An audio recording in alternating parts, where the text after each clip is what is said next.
learned to play piano. Like most of them. Thank God.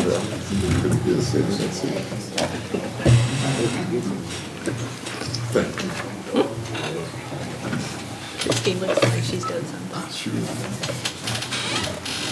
Is it 6? No. $25. I'm ready. I was ready 5 minutes ago. Wipe it off, clean it, put it on my hard drive on my desktop, and I put it. No. I I know. I can wipe it. She got it. Here we go. She's gonna hold you in suspense. Okay. Springfield Board of Mayor and Aldermen is called to order for our March 20th meeting. Please stand and say the pledge with me. I pledge Allegiance to the flag of the United States of America and to the republic for which it stands, one nation, under God, indivisible, with liberty and justice for all.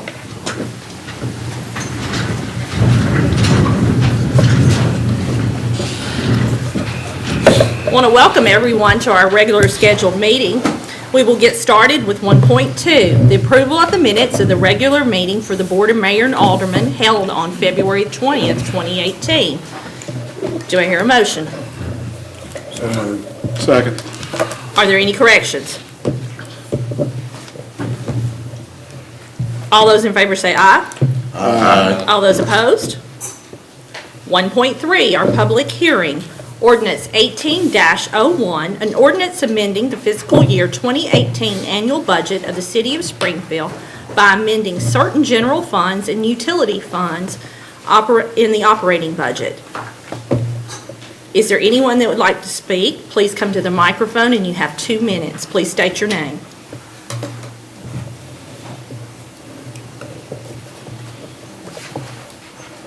Public hearing is closed. 2.1, discuss and possible take action on ordinance 18-01, a second reading. An ordinance amending the year 2018 annual budget for the City of Springfield by amending certain general funds and utility funds operating budget. Do I hear a motion to discuss? So moved. Second. Thank you. Questions, gentlemen? No questions? Call the roll, please. Harris. Yes. Harris. Yes. Schneider. Aye. Hubbard. Aye. Trotter. Aye. Sneed. Aye. Gregg. Aye. Head. Thank you. 2.2, discuss and possible... Hold on. Misspoke out of turn. Voted twice. Yeah. You voted for Harris. It's okay. I'm sorry. Pass She's- 7-0. She's recorded, Harris. Thank you.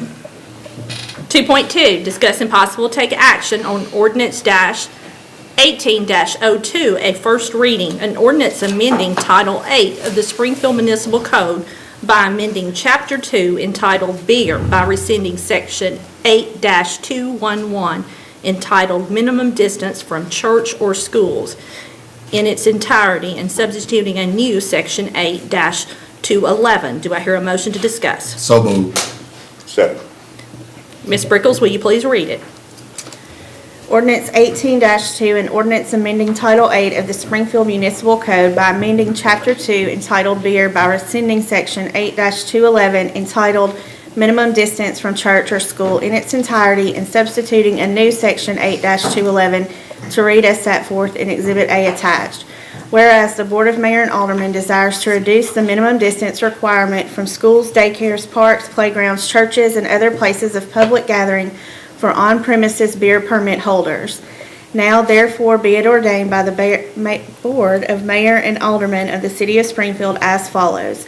Section 1, Title 8 of the Springfield Municipal Code is hereby amended by amending Chapter 2 entitled Beer by rescinding Section 8-211 entitled Minimum Distance from Church or School in its entirety and substituting a new Section 8-211 entitled Minimum Distance from Church or School to read as set forth in Exhibit A attached. Section 2, all ordinances, resolutions, and policies in conflict herewith shall be rescinded to the extent of the conflict only. Thank you, Ms. Brickles. Ms. Holt, our city manager. and then we'll Okay. have discussion. What this ordinance does is it extends the distance requirements for on-premise sale of beer about 3 blocks. It's in the CC zoning, core commercial, and it is between South Main Street and South Willow Street from 7th to 9th. And so right now, the distance outside of the core commercial is 300, and this would just extend that 100-foot distance, about 2.5 blocks. Okay. Discussion? Mr. Sneed? Yes, Mayor, I'd like to make I'm going to let everybody speak now. I'm going to make an amendment, if it can get a second. We used to have a 100-foot distance everywhere in the city. And a few years back, of course, a lot of places on the square would not comply with that because there's so many churches on the square. So we made an overlay to fix that situation. But going back a few years, the distance used to be 100 everywhere in the city. And there was one business with one owner that Paul Nutting, our former city manager, brought to our attention, and there were some issues, police issues. And to give you some history, it was in the agenda, I recall it was like 500 feet, one go from 100 to 500 feet. I made an amendment to change it to 300 feet, it passed, and that's where it is now. And we keep having these pockets of issues coming back. I know that you got some businesses wanting to do something, I'm willing to go forward with what you got here, but we need to do something about making an amendment and changing it back to 100 feet, because we keep making these spot rules, and ever since we changed it to 300 feet, it's just been issues. Okay. I know some of you may not remember the issue, or some of you don't know anything about it at all, but it needs to go back to 100 feet and just be done with it, except for the overlay around the square. Leave the overlay and just go back to 100 feet, and it'll take care of all these issues everywhere. We're going to go around and discuss. Mr. Head? Mr. Gray? Questions? Mr. Harris? Trotter? Mr. Hubbard? What Mr. Sneed was saying, that we did have a place that was sort of a nuisance, and the police, it was in sort of a criminal zone, and the police wanted us to do that. And I sort of have to side with them, okay? Let's just go back to that 100 and just get rid of this 300, so we won't be zigzagging around. So if we did that, how does that affect us?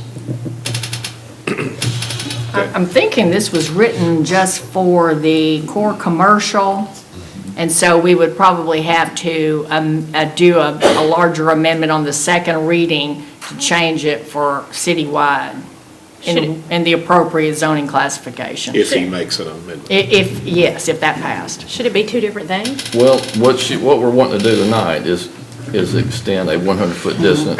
So if we went back, leave the overlay where it is in the square, that everything else goes back to 100, then businesses who used to comply, that had a store leave, and now they can't do anything, and the property is vacant, it's going to fix those issues that people went to get a new permit, say, hey, we used to get here, well, you're not grandfathered anymore. There's a lot of that around, and it's been brought to our attention, but since y'all brought it, somebody else brought it to attention, let's go back and fix it.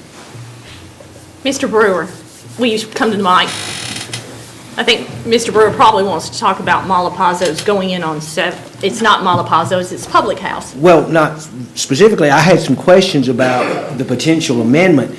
Are we talking on-premise sales or only for this 100-foot? Are we talking about off-premise sales as well, reducing it to 100-foot? I mean, this particular ordinance is for on-premise sales in the CC only. And well, not, and very specifically, these streets that are laid out in that map at the end of the Exhibit A. Well, to answer your question, if I may, Mayor, we changed it when there was a convenience store who was selling 103 feet from the corner of a church. Now, I know the church is still there, but I don't see any activity there. It may still have a license and be zoned a church, but I don't see any activity there, and I don't see any activity at the store. but we've got new police, we got other tools, I guess, to fight issues and security cameras and bicycle cops in that area. There's a lot more now than we had then. And like I said, the store's not open, I don't think the church is, so that was the only reason on that corner why we changed it from 100 to 500. Well, we wanted 500 back to 3. And this keeps coming up. So I'd say sales and on-site. Okay, thank you. Thank you, Mr. Brewer. Any other questions before we call the roll? Yes.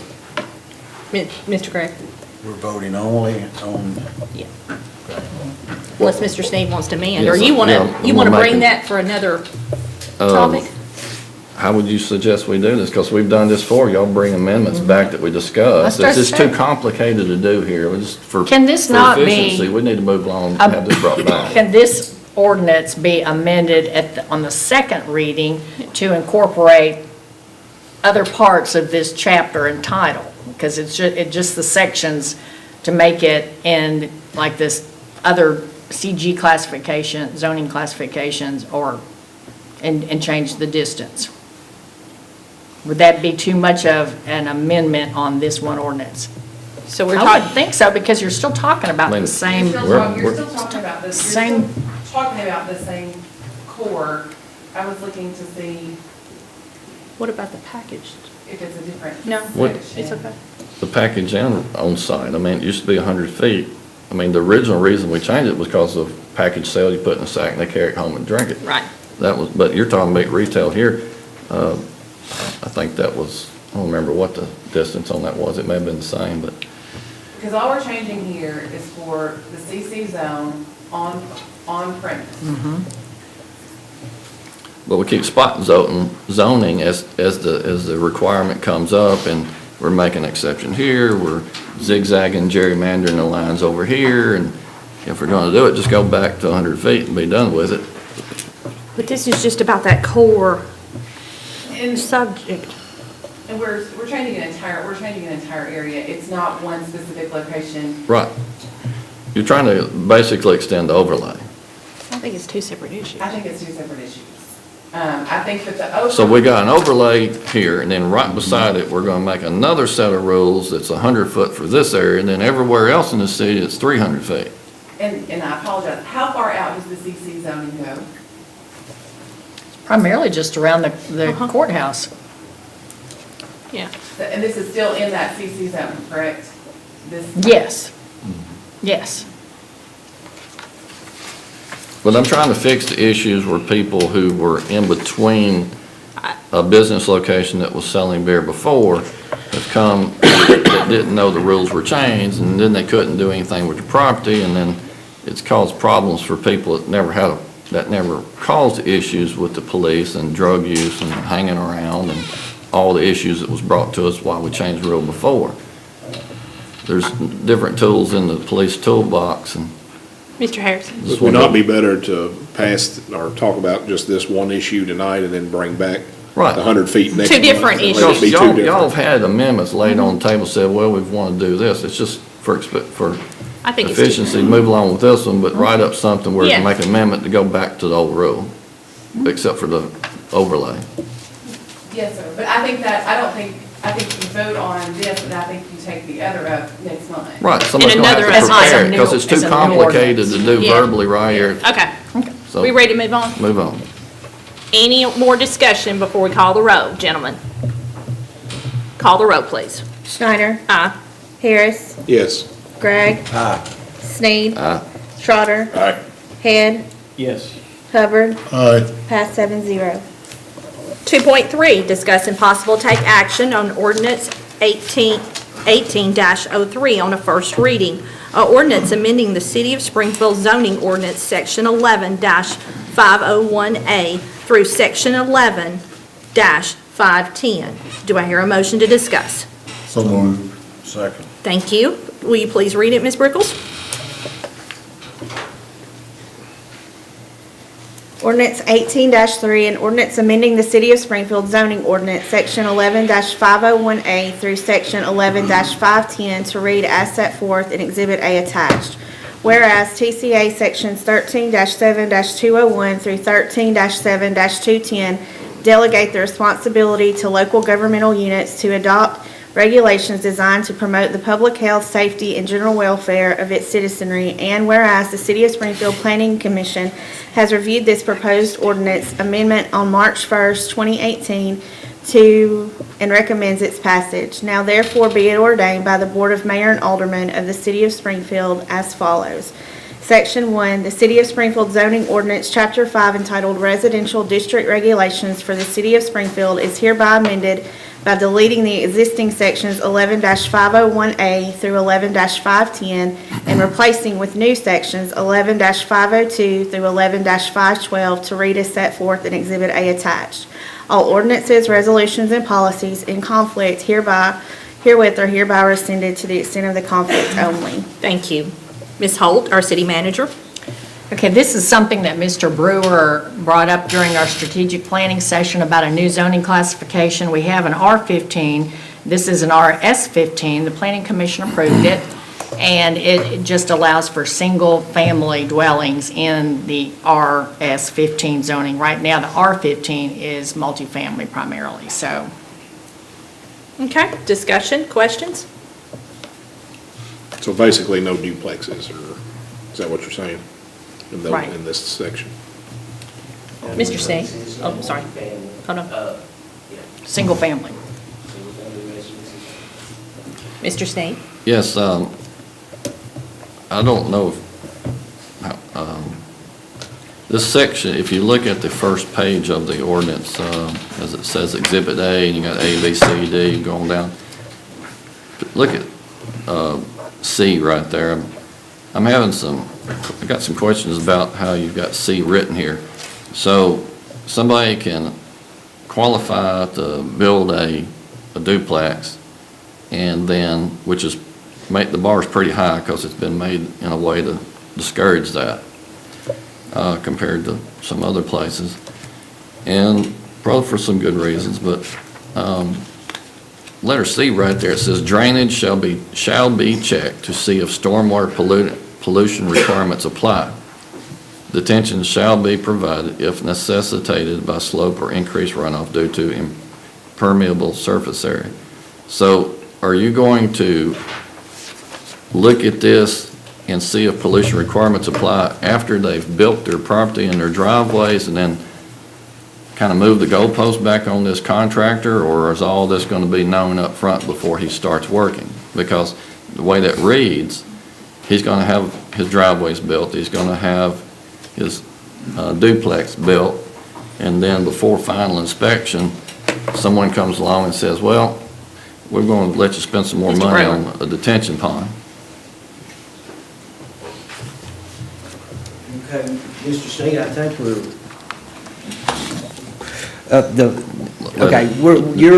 you're at the very beginning of the renumbering at 502, correct? The 502 is a pre-existing 501A. And so they bring in a small site plan to the city to be reviewed. Right. And so we go through that process with them just like any other 50,000 square foot or less. Well, the question is, drainage shall be checked. At what point in this process is it checked? Before they build the duplex. That's what I want to know, because I didn't want somebody to go ahead and build and then have this rule dropped on them and say, well, that was a pretty heavy rain last week. I don't like the way that run off. So- We're going to make you dig a detention pond over No, here. sir. So if somebody has, let's just say, a big enough house on a lot that's big enough in an R7 zoning, so they're gonna have to have 100 square foot, not 100 square foot, 100 linear feet of road frontage, and their house is big enough, and they wanna divide that house into a duplex, before they get allowed to do that, they will come to us with a plan for drainage, parking, driveway, before we'll allow Okay. them But to that- legally do that. Now, there's people that get in there and, shall we say, illegally Right. make a duplex. Well, Section A says duplexes are allowed provided a site plan is prepared and approved by Planning Commission. So that should take care of it. So if the site plan in A is taken care of and approved by Planning Commission, why do we need C that says drainage shall be checked? which has already been approved, Right. but you're gonna It's check just- it sometime, it don't say when. I just don't want it after he's built it No, and have sir. a surprise and the goalpost is moved back. That's on. kind of, that's just like a listing of the things that you have to meet Before you can build. for your site plan to be Well, approved. You know, it can be construed a different way, that's the I way I. understand how you. yes, Okay. sir. Just getting it aired out. But the biggest change to this ordinance is the addition of 508 Right. and renumbering. Well, I just brought it up because I've experienced dealing with codes, and I would do something, and I would fix something in a subdivision or a house, then codes would come along and say, well, we need to look at this over here. Well, I'd have to tear up what I did first that you told me about last month to fix that over there, and then I gotta fix this again. Yes, sir, I understand. Okay. Other questions while Mr. Brewer, Mr. Hubbard? Mr. Brewer, aren't they well briefed, once they turn the site plan in, of all the possibilities, all the expectations and stuff? Yes, sir, we try to do our best to let them know of what's Maybe going just to be. step it up a little more where we Well, are. and that process has improved tremendously. Thank you, sir. Other questions, gentlemen? Any questions concerning the RS-15? Thank you, Mr. Brewer. Thank you. Call the roll, please. Hubbard, Aye. Sneed, Aye. Harris, Yes. Trotter, Aye. Schneider, Aye. Head, Yes. Gregg. Pass 7-0. 2.4, discuss and possible take action on ordinance 18-04 on a first reading. An ordinance amending the City of Springfield Municipal Code by amending Chapter 11, Section 221 entitled Anti-Noise Regulation. Do I hear a motion? So moved. Second. Ms. Brickles, will you please read? Ordinance 18-4, an ordinance amending Title 11, Chapter 2 of the Springfield Municipal Code by amending sections 11-221 entitled Anti-Noise Regulations and adding section 11-225 entitled Public Conduct at a Special Event or Parade as set forth in Exhibit A attached. Whereas the Board of Mayor and Aldermen desires to preserve and protect the right of free speech of organizations and individuals guaranteed by the First Amendment to the Constitution of the United States of America, and whereas the City of Springfield intends to promote an environment where the citizens and general public may attend parades and special events free from unreasonable interference from organizations and groups exercising said rights. Now therefore be it ordained by the Board of Mayor and Aldermen of the City of Springfield, Tennessee as follows. Title 11 of the Springfield Municipal Code is hereby amended by amending Chapter 2, Section 11-221 entitled Anti-Noise Regulations and adding a new section 11-225 entitled Public Conduct at a Special Event or Parade to read as set forth in Exhibit A attached. All ordinances, resolutions, and policy in conflict herewith shall be rescinded to the extent of the conflict only. Thank you. Our city manager, Ms. Holt. Okay, first of all, this strengthens our code just a little bit. Let me say right up front, there is no way that we can prohibit free speech, and we're not planning on doing that. This does not do that. Everyone still has that right. What it does is, under Section 11221, Section C, all it does is add the use of an amplification device. So under yelling, shouting, whistling, and the use of an amplification device, or singing on the public streets, particularly between the hours of 11 or 7, but at any time or place, so as to annoy or disturb the quiet, comfort, or repose of any persons in any hospital, dwelling, hotel, or other type of residence, or of any person in the vicinity. And we added, including city-approved events held on public property. So those are the two phrases that were added in that one section, and that is all on that. And then the whole 11225, public conduct during a special event or parade, that's an entirely new section. And that's the one that gets into no one shall unreasonably hamper, obstruct, impede, or interfere with any person, vehicle, or animal participating in a special event. And it goes on. So it's not a drastic change. It's really not, just adding a few more words. But I think with the working on the boundaries of special events, and by adding the amplification device, I think it's making it a little tighter, but it's certainly not restricting free speech. People will still be able to do that. People can still get out, and they can't yell, sing, whistle, or whatever, and to disturb, but people still have the right to free speech. Okay? Mr. Hubbard? Yes, and we still have the right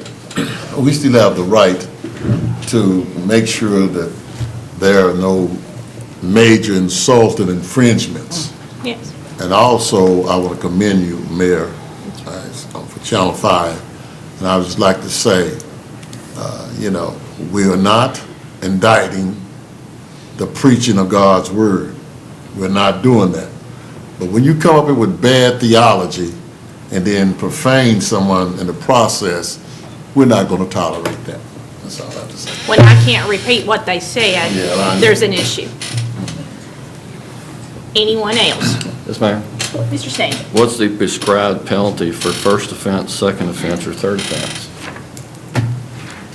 That's a good question.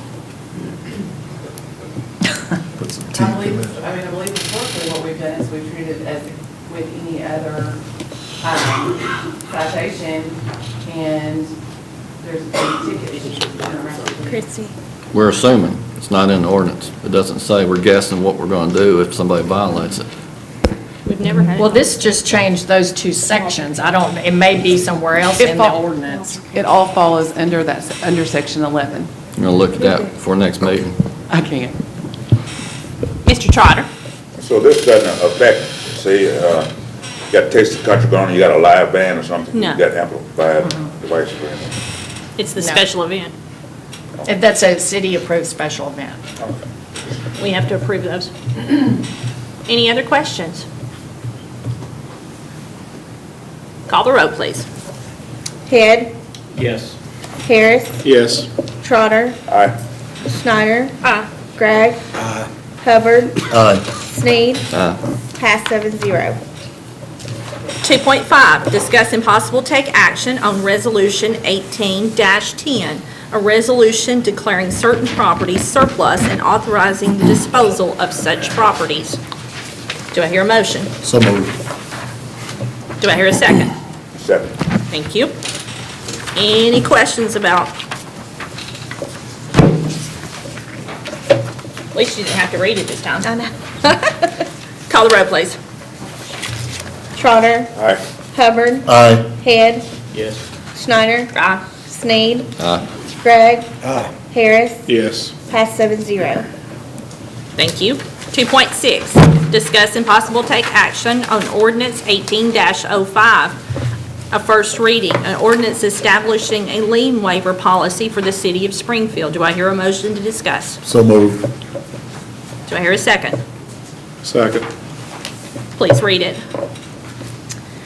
Ordinance 18-5, an ordinance establishing a lien waiver policy for the City of Springfield, Tennessee. Whereas Article 4, Section 13 of the Charter for the City of Springfield requires legislative action to amend or set fees, and whereas in the course and scope of its corporate business, the City of Springfield from time to time must enforce regulations by recording liens on residential, commercial, and vacant real property.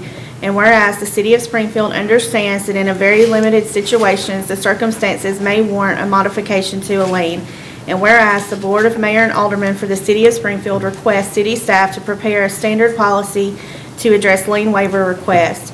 Now therefore be it ordained by the Board of Mayor and Aldermen of Springfield, Tennessee as follows. The policy and procedure referenced in Exhibit A attached hereto is adopted as a standard lien waiver policy for conducting business. All ordinances, resolutions, and policy in conflict herewith are hereby rescinded. Thank you. Ms. Holt? All right, as you all remember, we have discussed this several months, and I think at the meeting in November, this board directed staff to do some research. We had talked previously about not waiving any liens whatsoever or doing a graduated lien reduction over a period of years. So after checking with several different cities in the surrounding area, pretty much the cities don't have lien waiver policies. I mean, it's just not something that's commonly done. However, there could be some rare situations in which we might want to. So this policy has specific steps and criteria to meet that process for taking a request to the Planning Commission. So the Planning Commission would receive all the requests, and then they would make a decision.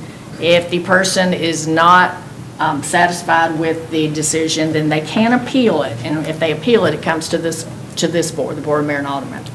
But it just spells out a process, and pretty much no liens would be forgiven, and except for if you go through this process and they find that it's in the best interest of the city. Okay. Questions, gentlemen? Mr. Sneed?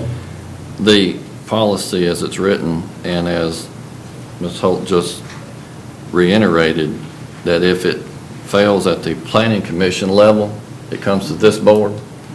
Why do we have an appeals board? Why is that board skipped before it gets to us? Why does it go from planning to us and not go to the planning appeals board? That was just a recommendation in the policy. That's something, if you prefer that it go another way and this board approves, that's fine. Well, I mean, I'm just saying Just that didn't know that if would you be the wanted to steps. involve, yeah. I mean, people might want the appeal board to go through the process, just like, that's what they're for. Maybe the people on the appeals board say, why they got me on there? They just went around me. And that has happened before. They've been mad about things that what they got around. Well, that certainly can be changed. Mr. Brewer is coming to the mic. I think he wants to talk about that subject. Well, to answer your question very specifically, Mr. Sneed, this is not a zoning variance or appeal for, in that sense. In the past, we have brought these waiver requests directly to the board. And so, Mr. Martin and I thought that it might be best to, since the Planning Commission had shown an interest in the liens, that it would be possibly best to take them through them, and then if they don't get a satisfactory answer, come to the Board of Mayor and Aldermen as the two-step process. Well, But we'll do it however this board wants to do it. I just don't want the appeals board, which I think it's a smaller board, and it's probably a group of people who are closer to the industry and the things that they're asked to look at than the Planning Commission is more of a So not which as appeals board are we talking about? Are we talking about the zoning appeals board, or are we talking about a... Board of Zoning Appeals. Okay, not the construction appeal, or any of those appeals boards? No, I would think that if it failed the Planning Commission, then it would go to the Board of Zoning Appeal. Well, since it had to do with funds, taxpayers' dollars, we thought that it would be best for y'all to make that final decision as opposed to the appeals board. Just brought it up. I don't know what y'all think about it, if you caught that or not. It was skipping the process. I mean, you have one board that goes straight to the top instead of the next step, but. It's about the dollars and cents. Dollars and Question? Mr. Head, you have any questions?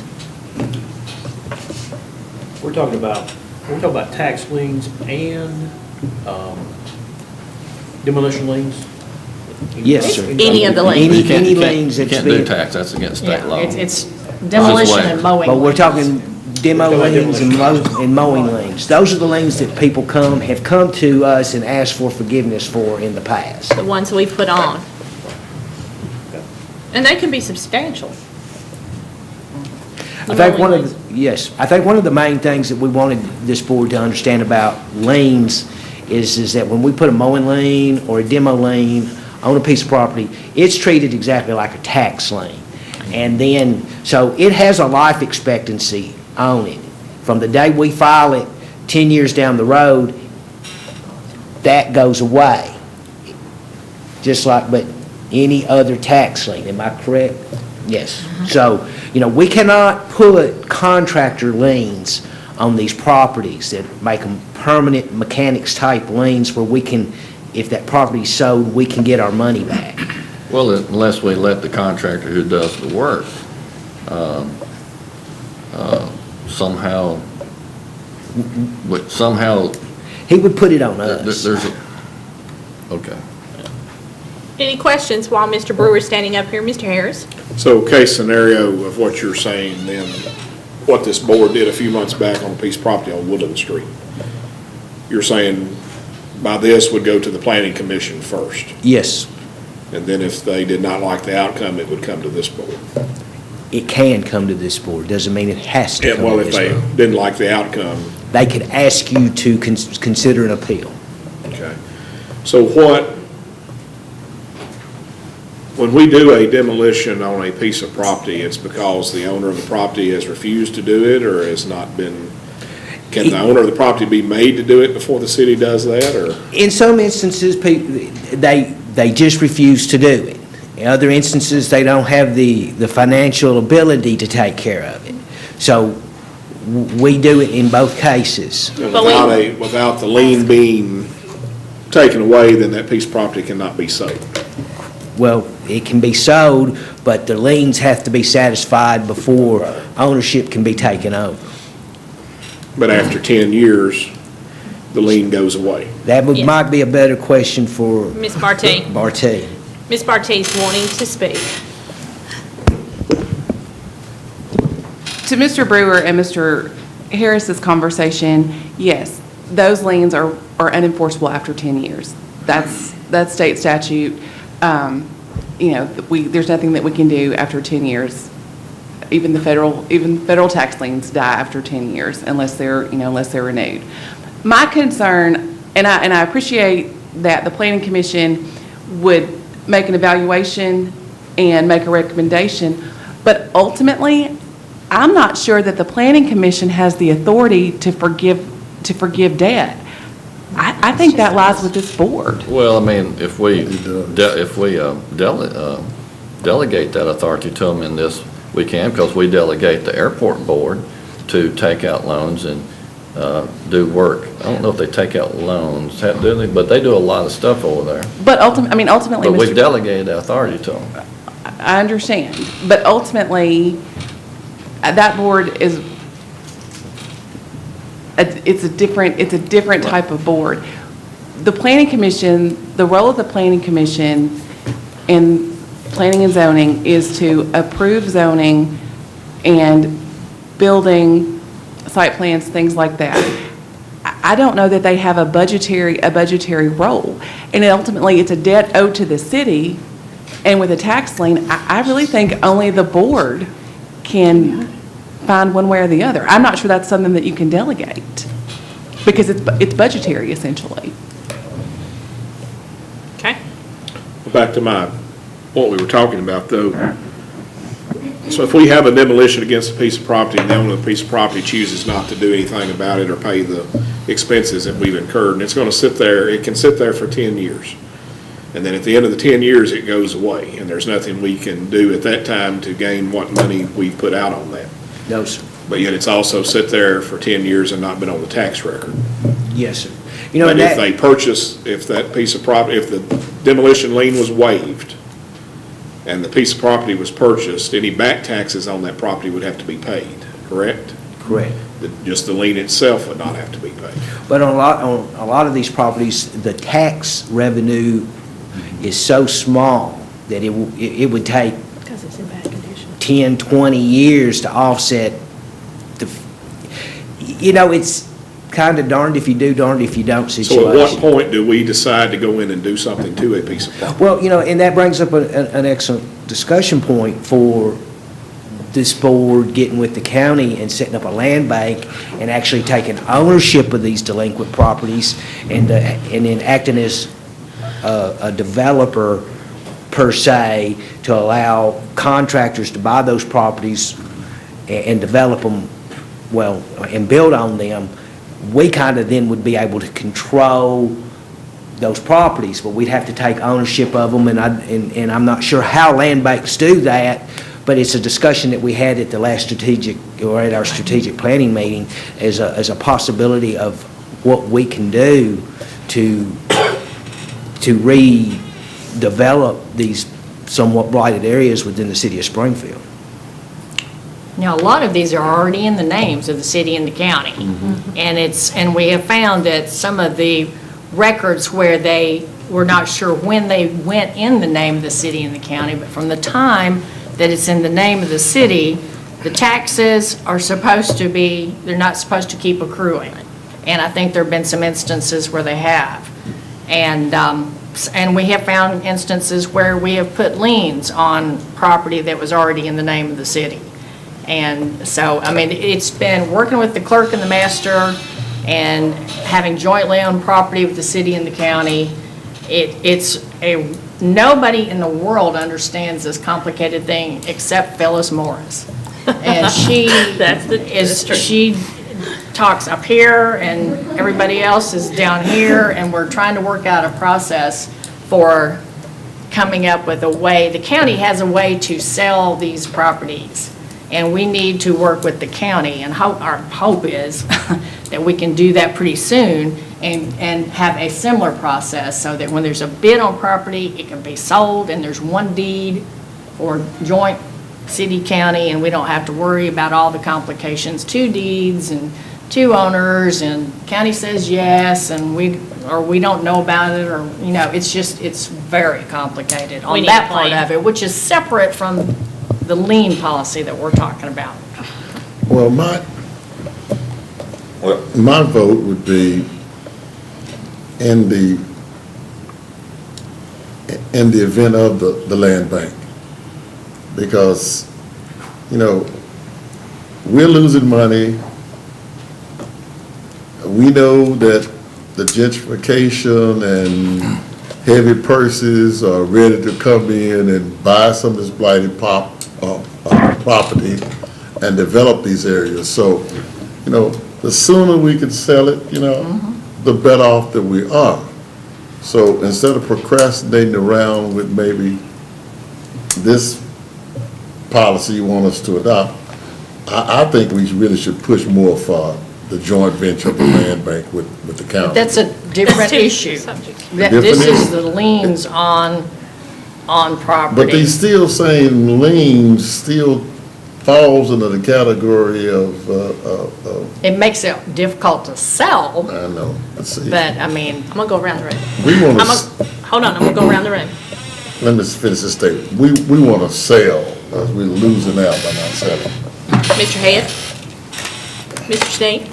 Yes, I've looked at this a lot. I've talked to Ms. Holt a few months back, maybe last fall, to get with Metro Nashville to see what they're doing. They're doing some things in Metro Nashville that I like about how the government is able to, the city government is able to borrow money at a cheaper rate, take out a bond, and allow these people to, who we just heard do not have the means to, they had a house that was taken away from them, or a piece of property that was taken away from them. And after the house is torn down on these small lots, their taxes go down. So then the taxes may only be, the city portion could be $75 to $150, the county could be a couple of $100. So after 10 years, if they can just pay those taxes a few $100s a year, then they got their lot back free and clear. The debt lien is gone. It's back their property if they just pay their taxes. But you still have a vacant lot. But anytime we sell it, like you just talked about people with deep pockets, they're not selling the properties. They're turning it into rental property, and we've already got enough of that here. Not all. I want to see those properties turned back over to the people who lost them. I want to see those properties turned back over to the people who did not know that the setback restrictions at the time the house was torn down, they were told you can't build back. We're going to tear it down, but you can't build back. But we've made changes to those rules before it's sold, that those owners or former owners, if it was taken away from them, know about it and utilize the state law that allows them to buy it back first right refusal. Now, I've already talked to Grant Green about that. There's 1,800 pieces of vacant property in this city. 1,800. And the rules have changed to allow some building with setbacks that were not in place, and they may not be aware of it. So it's a lot going on. It's not just getting it in the hands of developers so they can turn it into cookie cutter homes and rent it for every dime they can bleed out of somebody. No, I'm not advocating that. Gentlemen, And, I'm going around the room. okay. Mr. Gregg? The graduated lien reduction plan seems, in my eyes, to be our best option. There are liens that were taken out on property that they could pay the lien very easily, but for some reason they refused to do so. And if that property sits there, and a lot of times it sits there 10 years, if it were sold, there's a lot of developers that will come in and a small home's $100,000. And then that's going to put taxes back in the pocket. They're going to have utilities that we're going to be selling again. And I'd rather see that happening than a vacant lot sitting there that we're continually mowing year after year. And we've got a lot of those, we're doing that too. Mr. Harris, we'll come back around. Oh, you, Yeah, I'm starting on that end. Mr. Harris? As it's written, I don't know that I can support this tonight. I will to the fact that, I mean, I know we have some realtors and some contractors that are concerned about this also, and I would imagine to hear what they have to say, we have to bring it to public hearing, which would be Next month. next month. And, but I just can't see letting a piece of property sit there without, as Alderman Gregg just said, when there's opportunity, whether it's being rented. I mean, there's got to be some reason, as Alderman Sneed stated, if they've lost this piece of property already, then, and you made a statement a while ago that you wanted to see it go back to these people. Right, there's state law where if property is taken from someone, I know in eminent domain, but it may be as from a condemnation, that if we're going to start waivering liens for somebody, waivering things that we were told the original owner they had to pay, and we waiver it for somebody else, we need to let the first owner know about it. But I go back to my question too that I asked Mr. Brewer, at what point does the city step in and say we're about to do something to someone's piece of property? That we're going to tear something down or? There's the process. When we do the slum clearance, and that particular individual comes to this board for their final appeal, and the board either says, yes, you can repair the building, or no, it's beyond repair. At that point, we give them a certified letter and give them X amount of time to demo the building, and if they don't move after that date, we take a bids, and then we demo the building, and then we put the lien on their property.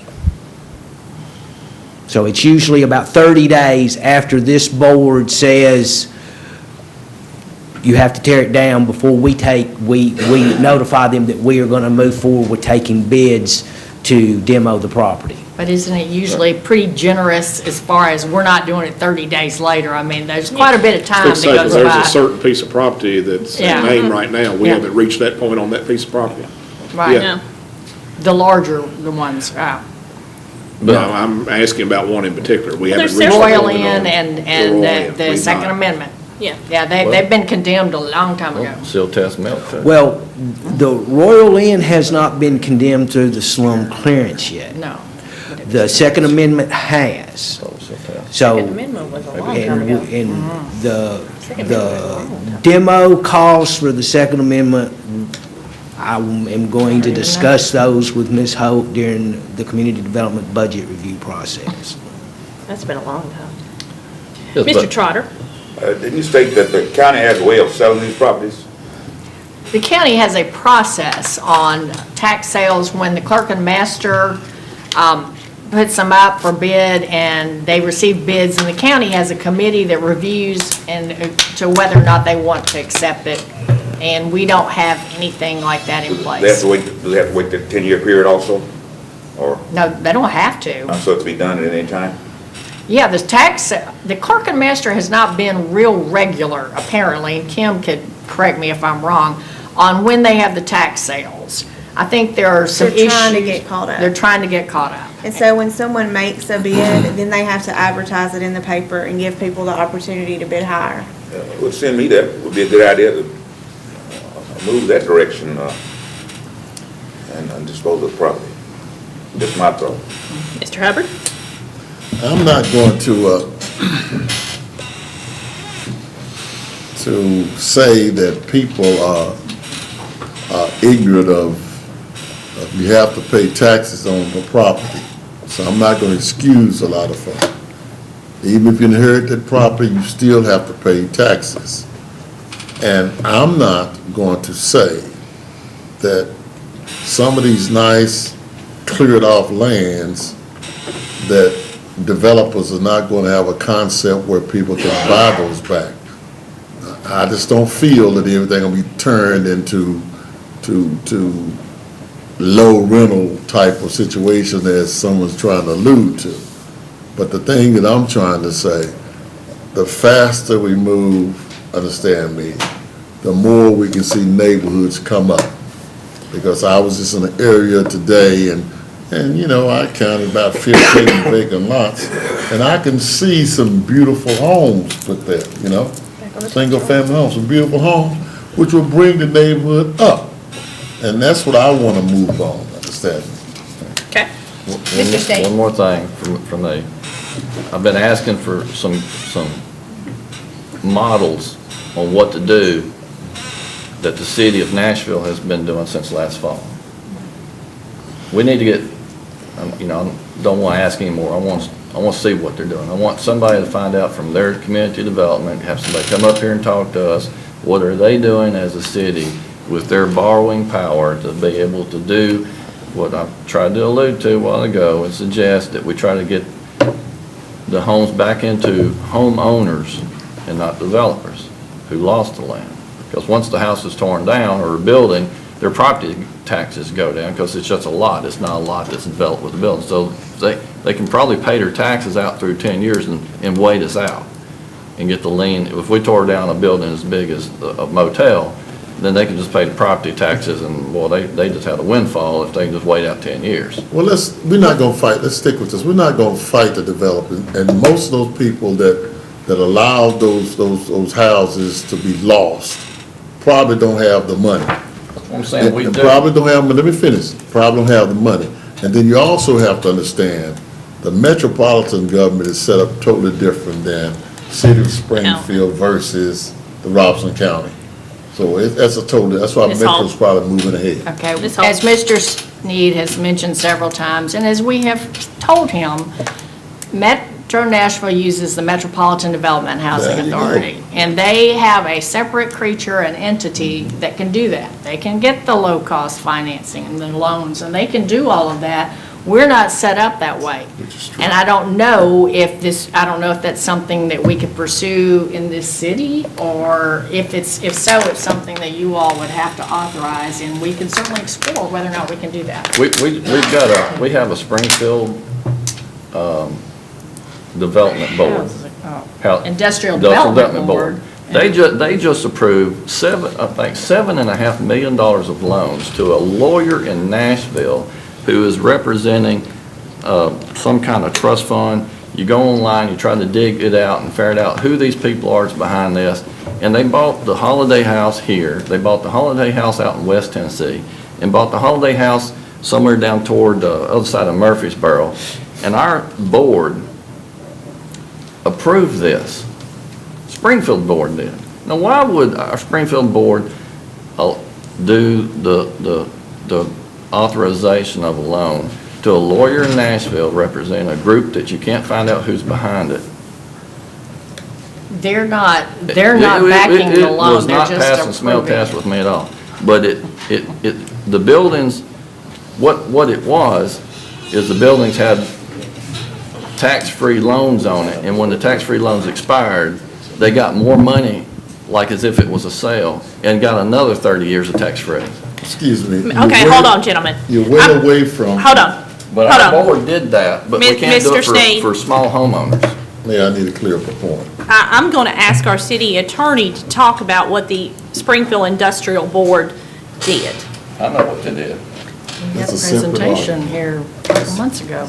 In a brief few seconds. My recollection is they approved interest-free or lower rate interest loans based on medical housing under a statute that they are allowed to do so. It was not necessarily a pilot, and I'm sorry, I'm trying to remember exactly what took place, but they are authorized by statute to do that. Those facilities are subsidized, are government subsidized facilities, I Federal believe. government Federal government subsidized, subsidized facilities. And so that's Is a that right, Mr. Brewer? differentiation where it's a group and they're federally subsidized. These are not what we're Right. talking about. Well, I wanted to know why we all have to have financial disclosures and the people on that board did not. They're making $7.5 million deals and we can't, there's no financial disclosure on those people, and I called state MTS and they're not required to. It just didn't pass smell. I'm sorry, that our board, The Springfield Industrial Development Board does not have to file disclosure forms on their interest or financial interest, but they're dealing in millions of dollars. They're not guaranteed. They're not backing it. Is this They're not two different backing. things that we're talking about? I'm telling you, if they can do it for Okay, a gentlemen. project that big, we can do it. The point of order is stay with the specific issue. You're going on something entirely different. I'm using that as an Okay, gentlemen. example. Springfield Industrial Board, if I am correct, there are people in the audience, Mr. Brewer may be able to answer this, the Springfield Industrial Board did not financially do anything other than sign off on that project. That is correct. That has nothing to do with what we're What we're discussing. talking It's an about. example of what we could do for homeowners instead of lawyers in Nashville behind some kind of trust fund you can't get behind and see who's there. I have a question, Mayor. That's not the subject we're talking about. Let's get 'em. If this is not passed, what is our current policy? If someone has a problem with a piece of property, it's brought to this board? Okay, right now, everything, the liens are on hold. We stopped it because we were getting so many requests for liens, and right before we put it on hold, I think we had 5 or 6, each about $10,000 to $20,000. And so we were looking at like $100,000 just for 5 or 6 properties. And that's what prompted trying to come up with a policy. And so right now, there's a hold on them. We haven't done any waivers since last fall, probably early last fall. So if we approve this then, and then it goes to the planning commission and they don't approve it, then they can request it to come back to this board where it's already at anyway. Is that right? Yes. And we're still dealing with this $100,000 that you're speaking of, we're just putting more time onto it, are we not? But in order to have the request, it's supposed to meet certain criteria, and the criteria, and it would be tough for anybody to really It's going have to the be hard to meet criteria. this criteria. The factors to be considered by the commission include, but are not limited to, the owner's knowledge of the violation. Well, most of the property owners know. The owner's attempt to take corrective action. The owner's ability to take corrective action, and those could be the cases where they might not be able to afford it. But those are the 3 determining factors.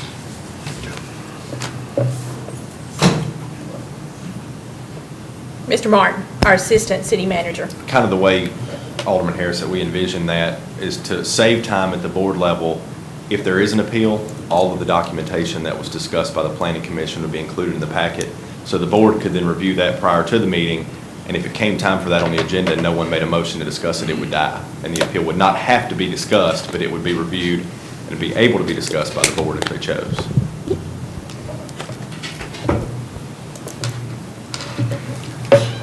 Okay, the Mr. question- Head. The question we haven't answered is, does the planning commission have authority to do this?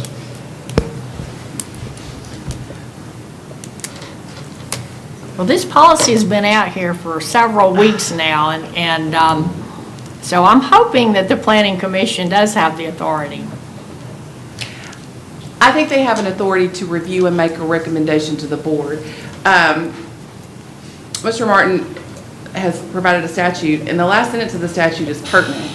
In general, the commission shall have the powers as may be necessary to enable it to perform its purposes and promote municipal planning. In the context of this section of the code, it's 13.4103.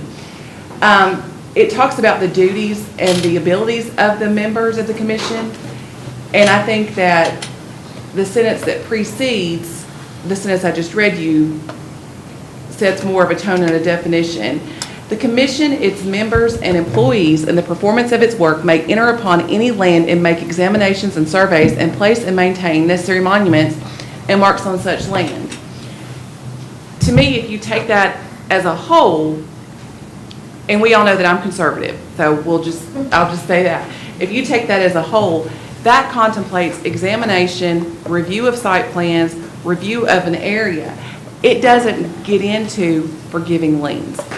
That's my interpretation. When you couple that with, sometimes these liens can be thousands of dollars, i.e., we're not at that with the Royal Lynn and things like that. Then we're also above, when you look at our bid process and so forth, we're above that $10,000 mark. So to me, all of that pulls back into, it's ultimately the board's responsibility or the board's ability to make that decision whether or not to forgive the lien. I would also say, I would caution the board, once we adopt a policy, whether it's today, whether it's next month, whatever, then we will need to abide by that policy. Okay, we've got more questions and more discussion. Mr. Gregg. On this criteria, it's talking about the owner. The owner evidently doesn't have any interest in it if you let it get to this point. What about the potential buyer? How does that play in? It would be the property owner has to make the request, not a potential buyer. So if the property owner has no interest at all in it, then where does that leave the buyer? Where does that leave us? The property owner's got to take care of it. We won't vote today. Mr. Head, did you have another question? Yeah, what if the city and the county or the property owner? And a lot of these they are, right? Yeah, they only have a year to redeem the property, and then it goes into our name. So once it sells at the tax sale, it sits there for a year, and the property owner can redeem it. If they don't, then it actually goes into our We've name. got about 120. We have 100 and, yeah. About 120 right now that are in the city and the county's name, or just the city. It was my understanding And that they once are- it went into the city or the county's name, that the year had already passed. Right. Yes, it has. You can't put it into the name. After the year's redemption period, they can't get it back. That's when it's transferred into our name at that And point. that's when we're trying to sell it, find a process to sell. Well, But they still have the liens on them. you said that they can't get it back, but like the state law that I dug up about the Mason property where the antenna was took down, they can get first right refusal instead of putting it out for bids, and they acted on that. I'd have to go back and read the state statute, but could that also apply to someone who lost their property in lien, or is that just for eminent domain seizures? I believe that just applies to eminent domain. Other questions on this side of the room? Gentlemen? Are you 100% assured that the planning commission will not have the authority to void the lien? I mean, I think ultimately the board, that this board has that authority. I think with the planning commission can make a recommendation like we do with any zoning request. It comes before this board as an ordinance and it's changed.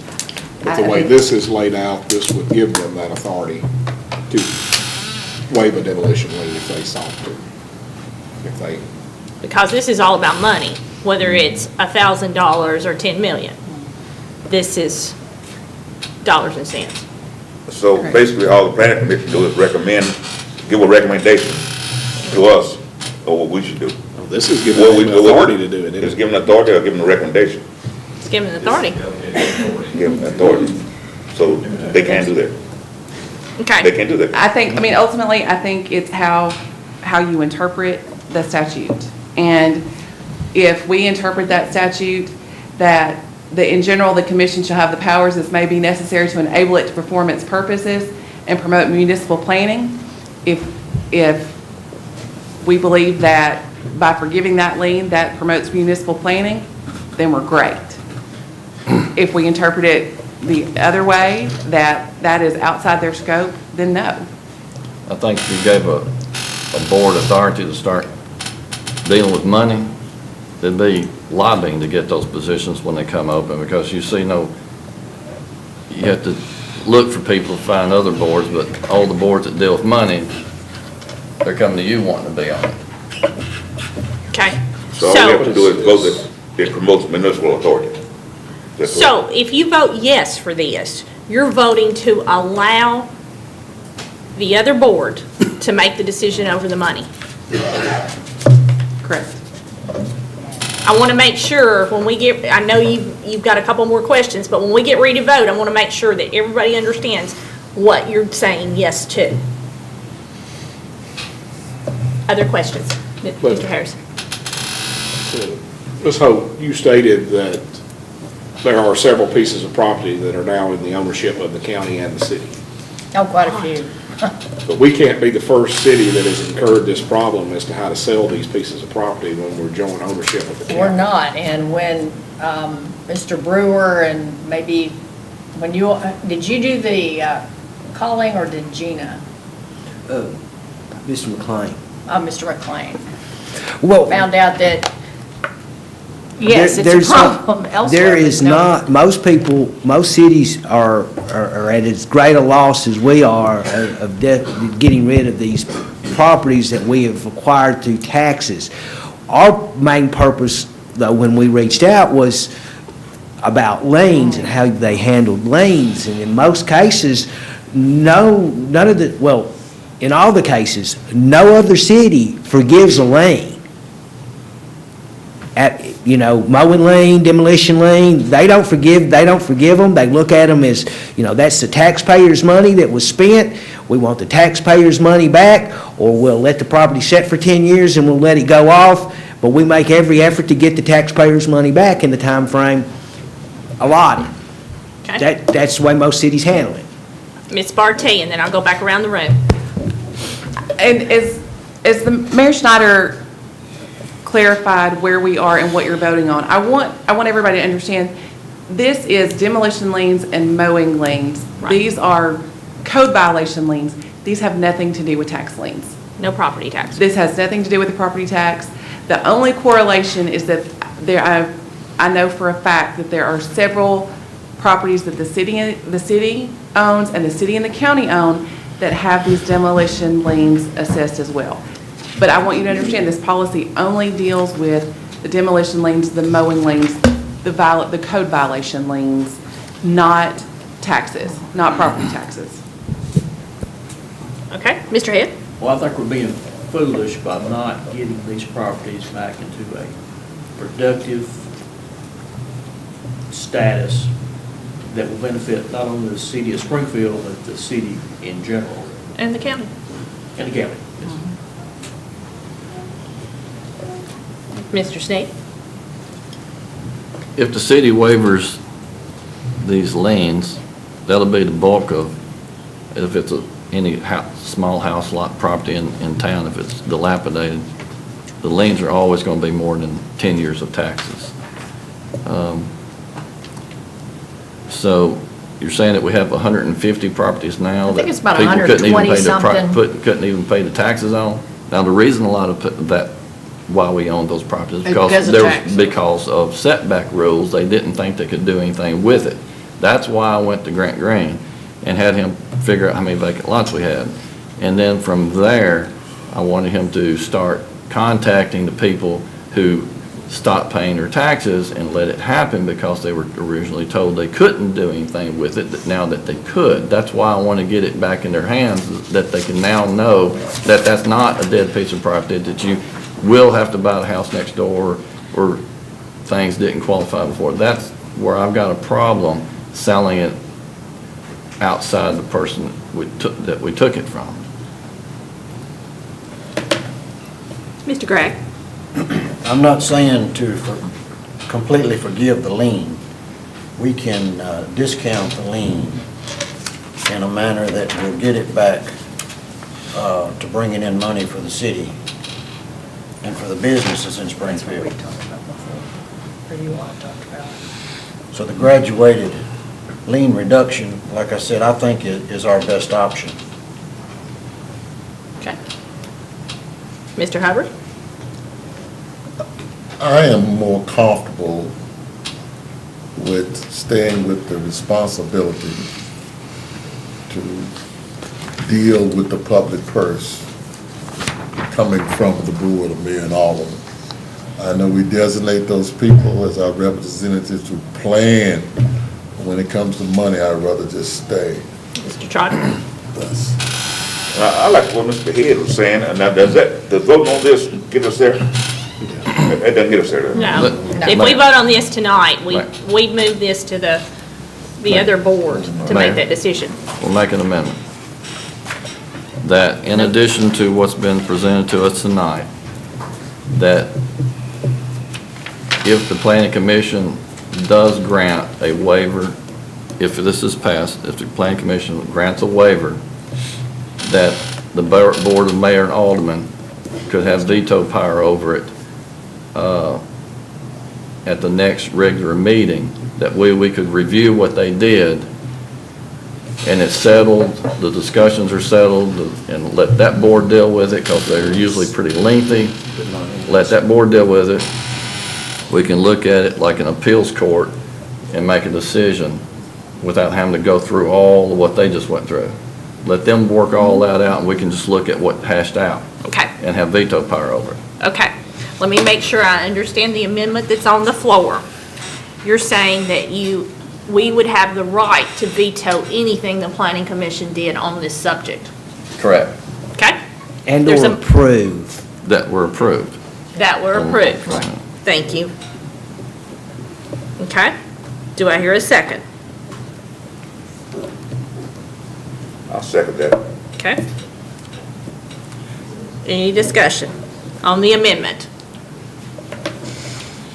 Mr. Head? Take the amendment. I can't afford it. The amendment is for the planning commission, if they approve one of these, we have the power to veto it at our next regular meeting.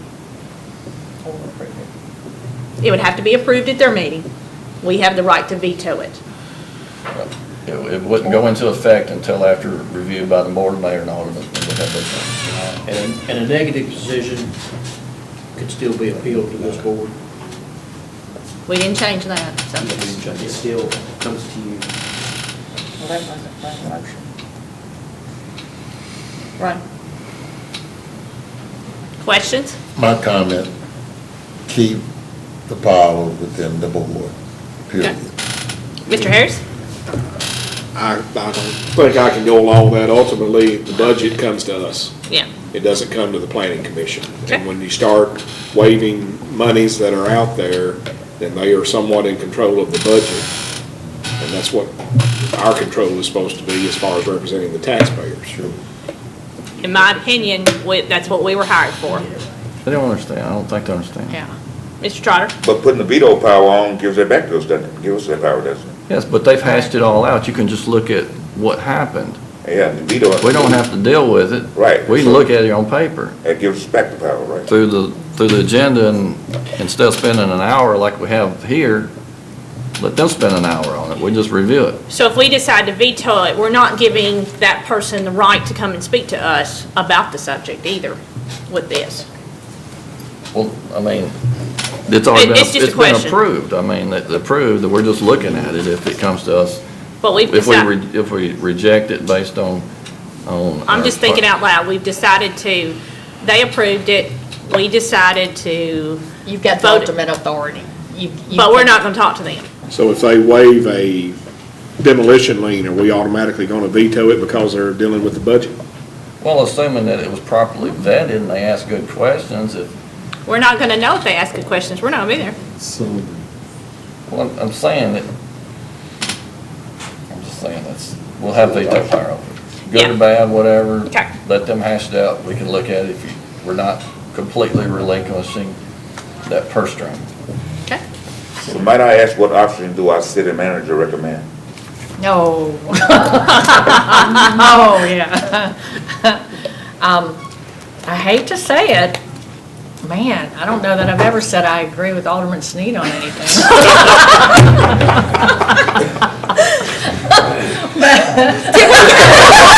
Say that again? Mr. Sneed, would you like to hear that again? Would you like Ms. Holt to say that again? I can put it in a cartoon. Yes, you can. One question on me. If we're gonna have to go back and look at everything that is done, if they do that, are we saving any more time by doing it that way? than I what would we're think already that doing? if they make the decision to waive a lien or a portion of a lien, that there would be very good documentation for why they did that, and therefore you would have all of the backup. I would hope it would be very well documented, and then that way you would have that when it comes to you as an agenda item, and then But you as- could see the reasons, and you could either approve or not, but then that way, you're not giving authority to the planning commission. You are making the final decision one way or the other. But also, as some have stated, that we feel these properties need to be back out there and be viable. Yeah, now that's a And totally that separate goes thing. to the planning commission, then Now, that's nobody's a- gonna meet this criteria. I mean, the first thing on there is the owner's knowledge of the violation. Yeah, they've got so it's out right then. They've got knowledge of the violation. They have to have, if it's their piece of property. We've sent them a Well, million So it's certified automatically, letters. Well, somebody could be out of a job, facing bankruptcy at the time they lost their property. They could have gainful employment now. At that point, they're not gonna be able to get a loan to get the property back. That's what I'm saying, going back to what Nashville's doing, what we could do, that we're giving lawyers in Nashville the ability to do. Ms. Barty? Don't think of it, or I would not suggest that you all think of it as the planning commission has the ultimate decision. The planning commission makes a recommendation to the board. They vet all the information, they vet the application, they hear what the property owner has to say, and they make a recommendation to the board. And then you all vote to accept that recommendation or not to accept that recommendation. Think of it that way, not as absolutely the planning commission has the authority to say yes or no. but is They that make- how it's written here? We can make some minor amendments, and I think based on That's what he- the That's what the amendment- That's what the amendment amendment was. Mr. Sneed, that is what your amendment is? Yes. Correct? Not exactly. I mean, if you had a board that now has monetary authority, you're going to have people want to be on that board that is going to expand the pool of people who's on it with knowledge about construction and things, and not that there's any particular issue wrong with the makeup of the board, but I'm just saying I know that's where it would go, because that's just the history and the trend. But if you allow them to, as it was stated, let them waive the lien, and it gets to us to review, I mean, it would be up to the board, if it's on the agenda, to bring it to the floor for discussion or not. If we don't bring it to the floor, then we don't waste any time on it, and it stands. We don't need to discuss it. We don't need to rehash it. We don't need to bring it to the floor and rehash it. Because if it ever gets on the floor, we'll waste 15, 20 minutes talking about it. And I understand. So I think that we have, But it's over that dollar amount. we have, the dollar amount is an issue to me, and that's why I believe the recommendation, and you all adopt the I recommendation. didn't say it as a recommendation. It was, as it is, they have the authority to waiver we have the authority to veto what they do at the next meeting. Okay. So it's not That's that final simple. until the board. Right, and if we look at it on the agenda, if everybody's okay with it, and that doesn't come to the floor, we didn't waste any time with it, it's done. Even if they've wavered money. Right, but we have veto. If there's something so egregious that they did, somebody can make a motion and say, I just got a problem with this. Somebody gets a second, there we go. We can talk about it. But if not one person had a problem with it, or two people, a motion and a second, then it would stand. Our hands are washed of it. So if we don't bring it to the floor, It would stand. then it becomes approved. If they've waived money or not waived money. You read item so-and-so, and nobody makes a motion, or somebody doesn't give a second to it, dies the lack of motion, it stands, we move on next Okay, thing. so we don't make a motion, but it's over 10, I'm stuck on the $10,000. That's what I'm talking. I'm stuck on that one. Are you, maybe I'm not hearing this correctly. I thought that basically you're saying, let the planning commission make a recommendation. I didn't say And, recommendation. well, It was- I mean, here they have the say authority they to grant the waive. waiver. But we have veto power at the next regular meeting. Their ruling to approve doesn't stand until pass our next regular meeting. If nobody has a problem with it, nobody has a second, we don't waste any time on it, it's not rehashed. Well, you didn't say the word recommendation, but I didn't that's say what I'm recommendation, she hearing. was trying to make turn it that way. work. He's So- stating that they still have the right to waive it. Right. And unless we veto it at the next meeting, it stands. So, and if you And so that's a veto it, budget. you're Why having would we a final wanna- say. Yeah. We're wasting too much time on it. If we read what they did and it's okay, we don't even need to bring it up on the floor. We're wasting everybody's time. If it was okay, if it's not, We just say somebody bring it They up. recommend. That's not what his motion, we can't change his motion. He got a first and a second, correct? Okay. Okay, his amendment is that the planning commission will make a. Who's Trotter, Mr. Trotter. Just for discussion. That's for discussion. Okay, the motion on the floor, the amendment on the floor is that the planning commission has the right to make the decision, and it will be brought to this board and can be vetoed at our next meeting. Ready to vote. May I ask Ms. Barty and Mr. Martin, do y'all think that's a good idea? She says that. Yes, sir, Mr. Martin.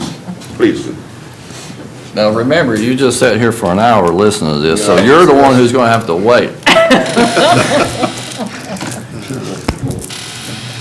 To answer your question, I think where Ms. Barty's coming from with regard to Alderman Sneed's motion, where you're going to go with this, is the authority still rests with the planning commission to decide with the money, because if no motion is made, then the planning commission ultimately had that authority. So, to your question, I think, and I see exactly where she's coming from on that. So it's obviously up to the board, but the authority issue and the discrepancy on the statute is where his motion, what Ms. Holt was saying, Ms. Holt, if it's a recommendation, if the motion is a recommendation that is either approved or denied by the board, I think we're 100% okay with the statutory issue. That's what I was trying to think. But as the motion is right now, it's not that way. That authority would still rest with the planning commission. Okay? Thank you. Everybody understand what they're voting on the amendment? Call the roll, please. Harris, No. Schneider, No. Hubbard, No. Trotter, No. Sneed, Aye. Gregg, No. Head, No. fails 6-1. Okay. 2.7, discuss and possible take action. Do we have to go back and vote? Oh, I'm sorry. No, we got to vote on the. We've talked about this for so long, I just skipped right over that. So sorry. Okay, we're back to the main motion. Any more discussion on the main motion? I was moving right on. Rolling on. Let's vote. Call the roll, please. Sneed, Aye. Harris, No. Hubbard, No. Gregg, No. Head, No. Schneider? No. Trotter? No. Fails 6-1. Okay, now we're moving on to 2.7. Discuss and possible take action on Resolution 18-12. Oh, I'm sorry, somebody wants a break. We're gonna get a 5-minute break. 5-minute recess. I promised one and I forgot. I need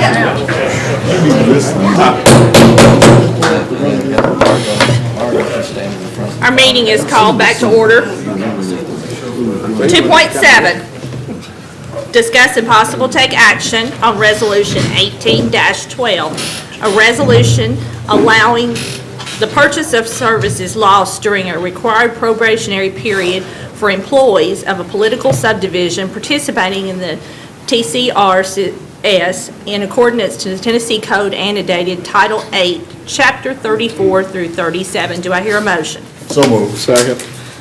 Thank you. Discussion, Ms. Holt? Okay, this is a resolution that the Tennessee Consolidated Retirement System gave us.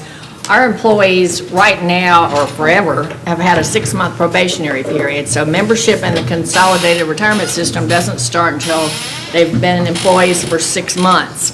And so this resolution would allow employees when they retire, so it's not effective until they retire, to go back and purchase the time, that 6 months. So 6 months would be added to their length of service.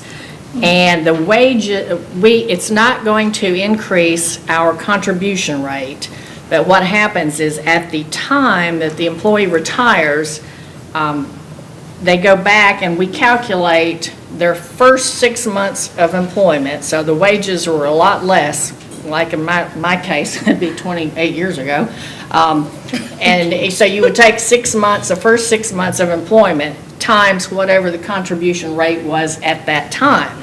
And I know when I first started with the city, it was 2%, and so you were looking at 4%, so it was a lot lower than it is now. So this is a benefit that's not, they said it's a minimal cost to do it, and it just allows employees to get that 6-month period back. Any questions, gentlemen? Yes, sir, Mr. Trotter. That helped, some of my former coworkers did that, and it helped them a great deal. So It is a good thing. Okay. Any other discussion? Call the roll, please. Schneider? Aye. Harris? Yes. Gregg? Sneed? Aye. Trotter? Aye. Head? Yes. Hubbard? Aye. Pass 7-0. 2.8, discuss and possible take action on Resolution 18-13, an initial resolution authorizing the issuance not to exceed $10,850,000 in aggregate principal amount in the general obligation public improvement bonds for the City of Springfield. Do I hear a motion to discuss? So moved. Second. Second. Ms. Holt? Actually, I'm going to let Ms. Crockett address this, or she may want to defer to our bond counsel.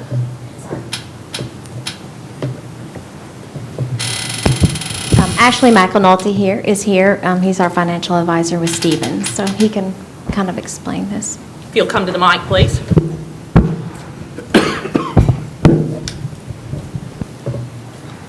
Thank you for coming to Springfield tonight. Well, thank you, Mayor. I appreciate it. It's always good to come to Springfield. I appreciate the opportunity to come and speak to the aldermen, mayor, and the members of the Springfield community. This resolution seeks approval for financing a number of projects that you all, I believe, have discussed in your budget process. And I don't know if you'd like for me to go through that list, but it does take care of the equipment and the various improvements to the greenways and other the electric, water, gas, wastewater departments, the needs that they had on those lists. This resolution seeks approval of a bond issue to be conducted through a competitive bid public sale. So at a designated date and time, we would come to the city, take bids from various underwriters, award the issuance to the lowest true interest cost bidder at that time, as we have done in the past on the city's issues. It's a fixed rate issue. It's not subject to a rate change or rate increase. It's simply a competitive bid to arrive at the lowest rate at that date and that time. The current interest rates, just to give you an idea of where the current market is, This issue has various maturities within the total bond issue. So some of your equipment was 4 years useful life, 8 years useful life, 6 years, 10 years, 20 years. It would be combined in this issue. The portion that is a shorter useful life would be weighted towards the shorter maturities, be paid off during that time frame, and then the longer projects would be in the 20-year time frame. So looking at a 20-year issuance, fixed rate in the current market is around a 3.10%, which is a good low interest rate in the current market. The 4-year portion would be at a 2.13. Of course, these are subject to bid on that particular date, but that's an indication of where we are today. The Federal Reserve meets tomorrow, and there is a lot of discussion about the potential for rising interest rates. So there is a potential that they would go up, but certainly we felt like it was wise for the city to go ahead and move forward, get these projects financed, and invest whatever funds you don't use in the short term to be applied to those projects as they come due to be paid and taken care of. With that, Madam Mayor, I'd like to open the floor for questions. Questions, gentlemen? We thank you. Thank you. The services and stuff over the years. I appreciate that very much. And it made me feel good that we are considered a very good customer. Yes, sir. So thank you, sir. Thank you. Mr. State? Yes, you said that you have a list of what's in this 10.6 or Yes. 10.8 million. It was about 60% of this is for one project, correct? The 6 million for a road project? Yes, sir, and these came from the city, so the Batson Parkway extension is for $6 million in this project, or in this financing. Excuse me, it's listed under 2.9A in your. The public can't hear that. He's Right. offered to say it, so he's saying, Mayor, we're authorizing this debt. We've authorized some other debts this year. What's the plan on paying this back? These are I think things this that are all in the budget. Right, they're in the budget to spend. But how's the debt service going to get paid? That's not discussed. That is a budget time period. Right. So we That's would true. approve whether or not we can afford these projects or not. We did this in our workshop. I'm saying that you can afford it. Are we going to do it without a tax increase? We don't know at this point. Oh, come We on didn't now. last year, with the current fiscal year we're in, we did not. But I don't think we've issued any debt so far this year. The other resolution we had passed was simply to allow us to reimburse ourselves and go ahead and start spending money, and knowing that we would be passing or issuing this debt, and we'd be paying ourselves back with this debt. That was all the other resolution that we passed had to do with. It was not issuing any more debt at all this fiscal year. So what is our this is general fund debt? Both. It's got, it's all the funds and the general fund. I would thought that They're we broken couldn't out. mix utility and general funds in one bond. I thought they had to be separate. No, you don't have to separate. You can sell the bonds as a general obligation of the city under its bond rating, but what we will do is provide an amortization for each of the departments. And so wastewater will pay for the wastewater portion, water will pay for the water portion, so on and so Okay. forth, so. I understand. Get back to the general fund part of this.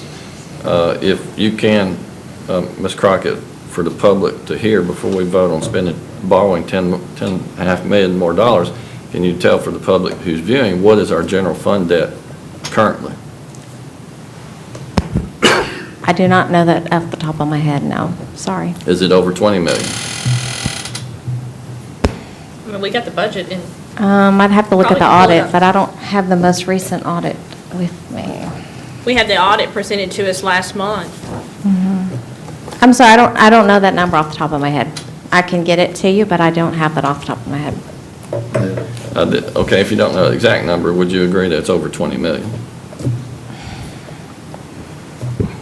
Possibly, but I cannot answer that right now. I'm So sorry. So 10 million is But we've covered enough in the Yes, budget I know, but I mean, the to public cover who's the listening, I'm debt. trying to, for the sake of the public who views, who's gonna have to ultimately pay this, I'd like for them to know what this board that they elected is doing. Spend $10 million, $6 being on one project, and no one can tell me it definitively today if it's gonna require a tax increase to pay that debt back, when it's almost a third of the increase of our current general fund debt.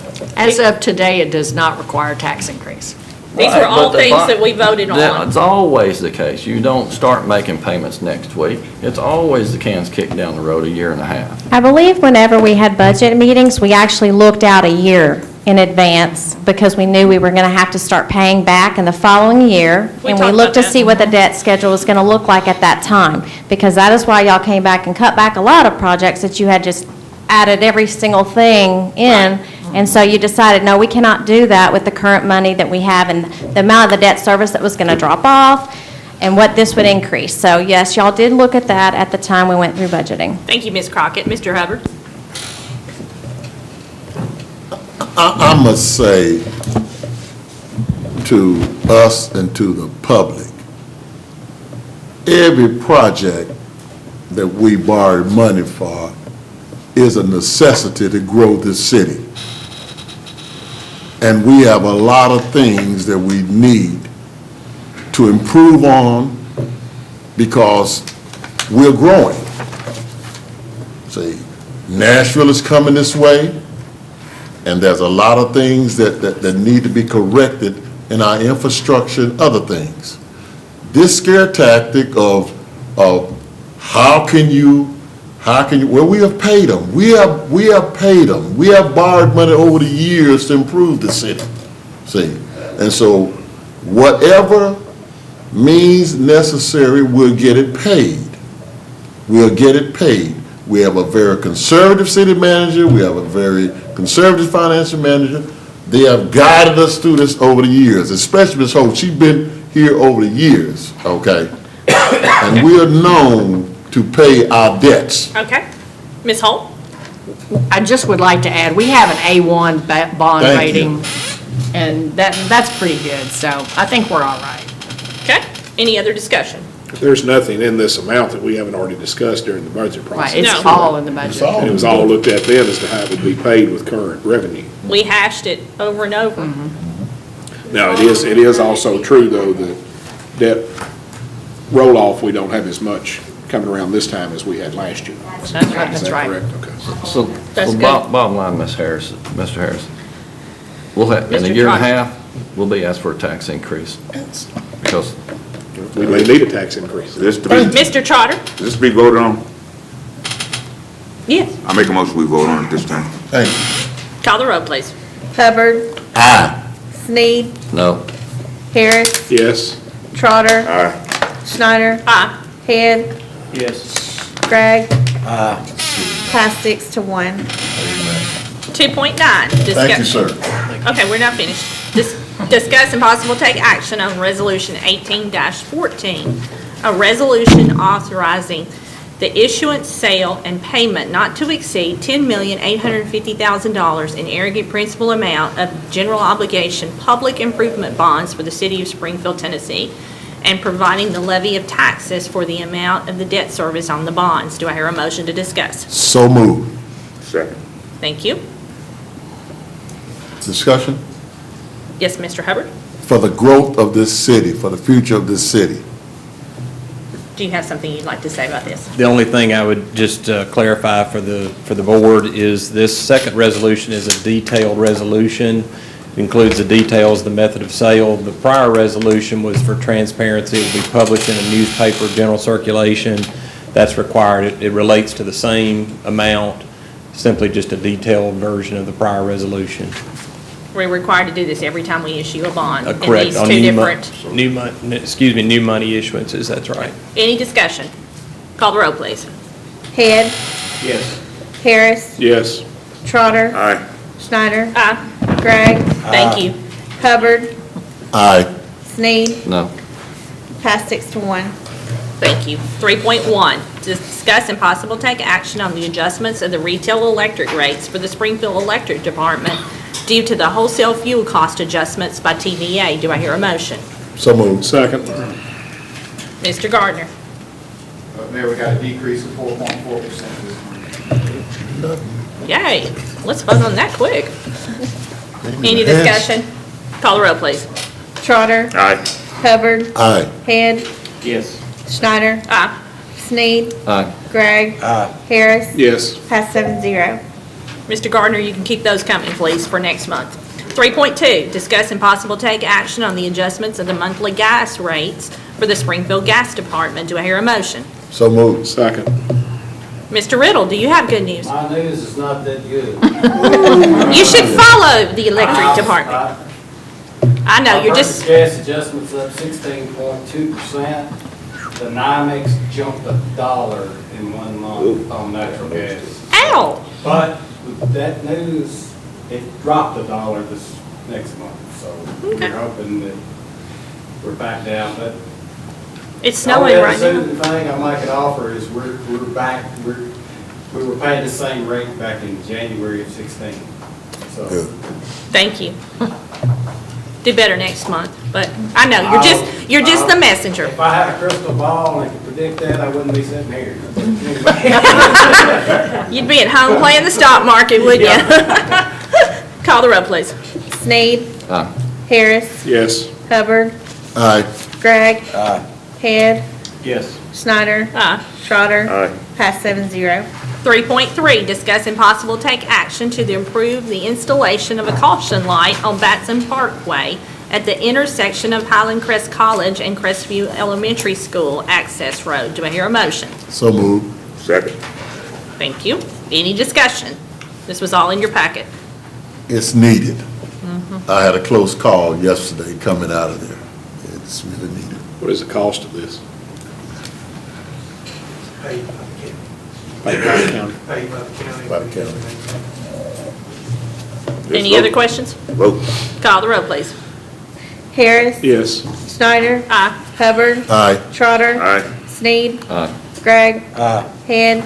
Yes. Pass 7-0. 3.4, discuss and possible take action to approve the parade application for the Covenant Confirmers Ministry, Inc. on June 9th, 2018 for the Tennessee Bikers Medical Clinic fundraiser. Do I hear a motion? So moved. Second. Any discussion? Call the roll, please. Schneider. Aye. Harris. Yes. Gregg. Sneed. Aye. Trotter. Aye. Head. Yes. Hubbard. Aye. Pass 7-0.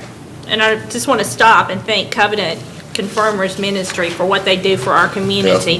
They do a lot of things that they don't talk about for the needy in our community. So I want to thank Reverend Ron Baptiste. 3.5, discuss and possible take action on the publication of the meeting notices. Do I hear a motion? So moved. Second. Thank Second. you. Ms. Holt? Who's second? I'm sorry. Hold up just a second. I did was drop it. Everybody did it. Okay.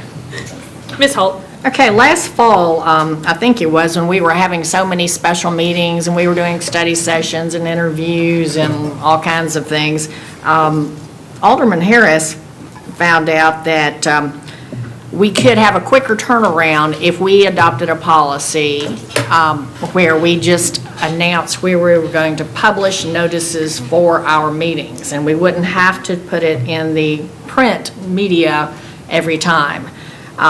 So with the January meeting, when we had the postponement because of the weather, we ended up having to postpone it 2 weeks instead of being able to have the meeting the next week. So we checked again with MTS, and Mr. Ryan Martin did some research, and his memo is in the packet, so I'll let him address it if you want to, but I just want to say that the intent is not to do this all the time. There are certain times it would primarily be for the regular board meetings, but we would be putting the notices in print most of the time, but if this board adopts a policy, you would pick the locations, and then we would put the notices at those physical locations, but for most of the time, we're still going to be sending it to the connection for our notices. But this is just sort of like another way to take care of it, and if we need a quicker turnaround, so. Did I Sure. say everything? Well, you pretty much covered it. The memo kind of goes into a little bit more detail on the requirements, what the legal requirements are, what the test. I do believe, as Ms. Holt stated, and I think Ms. Barty would agree, that the board needs to look at a policy, adopting a policy or some sort of procedure on where those postings are going to take place and when that's going to take place. There are some, and Alderman Sneed reached out to us this week, there are some instances where we will be required, and we are required by state law to publish in a newspaper of general circulation and local circulation, and so we'll continue to do that. But just in general, to alleviate some issues like what happened in January, we could avoid the print publication. Okay. Any questions, gentlemen? Does it state is there any statute saying the minimum number of places that it has to be posted, or? I don't think it No, does. sir, the statute only says adequate public notice, All right, which is prime for a lot of litigation. Do we have the capability, and does it count if that is posted on our website? It counts. It is one facet. You want to have a multitude of ways to publicize that, but website would be one of those electronically. So in the making of a motion, then, we would need to address that this be done for our regularly scheduled meetings only? Regular scheduled meetings that are not covered, where there's an agenda item that's not covered by statute, as far as requiring publication in a newspaper. So I would make the motion in reference to what he's saying then, that we publish this on our website, at City Hall, and at Stokes Brown Library. Okay. Does it need to be more places than that? What other options do we have?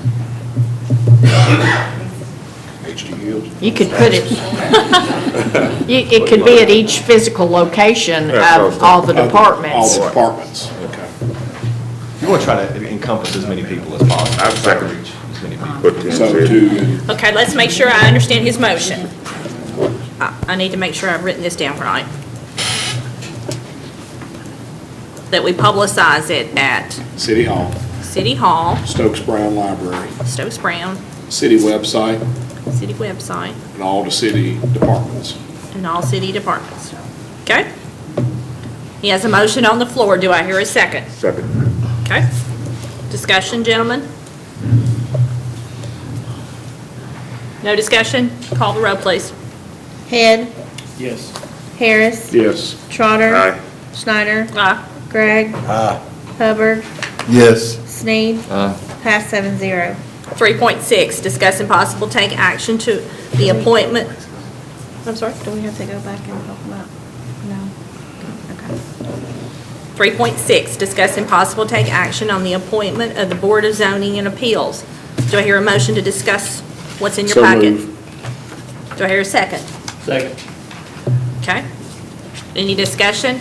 Alderman Sneed and Alderman Head are recommending Warren Corbin to fill the vacancies of Ward 5 and 6, term expiring December 31st of 2020. So there's one person for two wards? That's how sharing. that is. Call the roll, please. Trotter, Aye. Hubbard, Aye. Head, Yes. Schneider, Aye. Sneed, Aye. Gregg, Harris. Yes. Pass 7-0. 3.7, discuss and possible take action on a lease agreement between the City of Springfield, Tennessee, a municipal corporation, and Logan Todd Regional Water Commission, a Kentucky Water Commission. Do I hear a motion? So moved. Second. Thank you. This was in your packet. This is a lease agreement that needs to be updated, and we're only changing the date in the lease agreement, if I remember correctly. Is that right? Changing the date? Is that not right?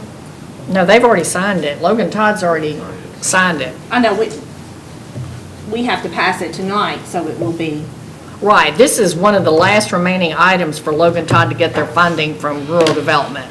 And so this is a lease agreement that will only be in effect until we get all of our easements and get everything turned over to Logan Todd at one time. So this is it's written as a long-term lease, even though it will be short-term.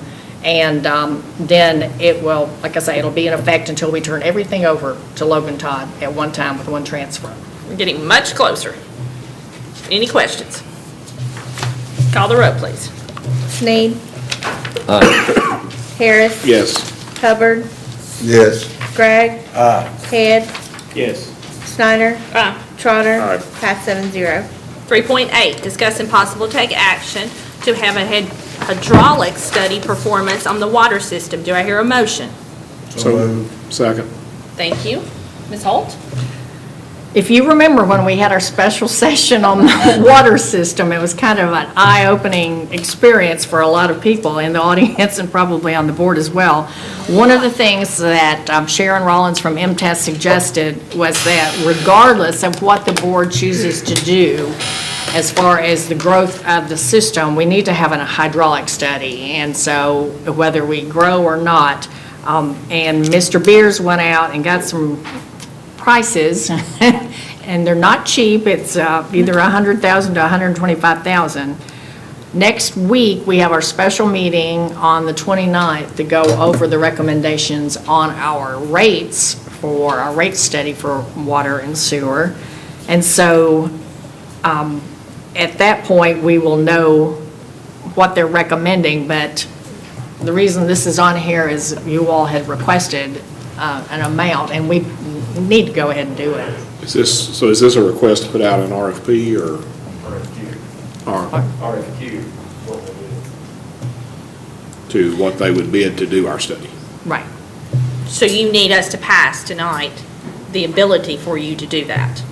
That's what you're asking? That would be helpful. That's what you're asking for? To go ahead and move, right? Okay. But you would still have the final vote when we brought it back, obviously.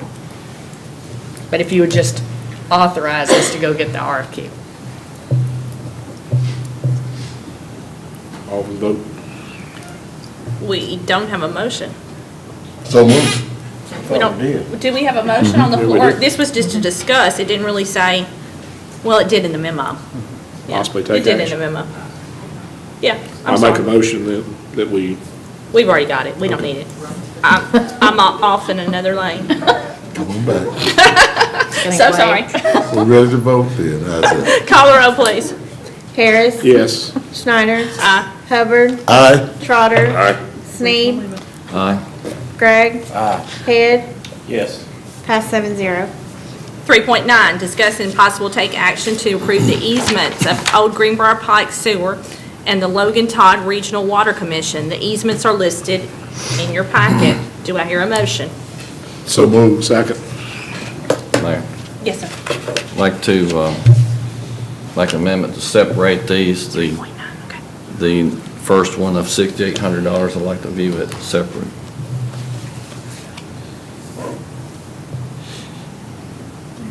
Okay. Mr. Sneed has made an amendment to separate these out. Do I hear a second? Second. Okay.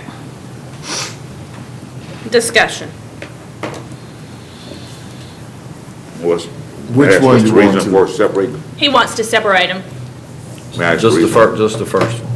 The first one away from the lower three. Okay. May I ask the reason why? It's not on the floor to discuss yet. Pardon? We got a Good second? discussion. We do have a It's a We got a second. second. discussion, so tell us Okay. why you want it.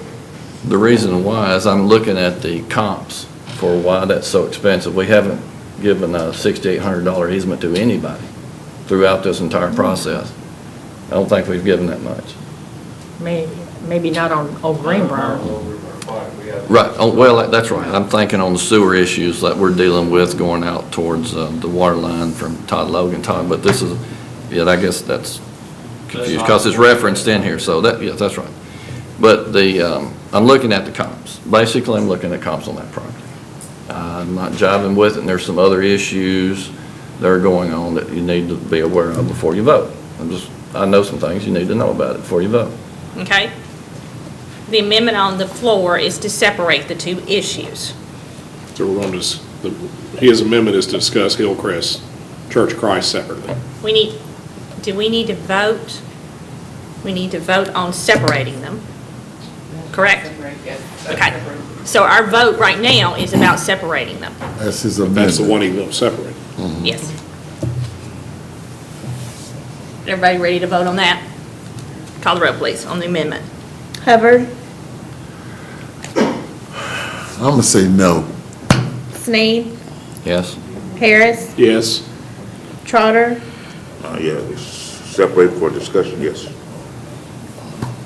Snyder, Aye. Head, Yes.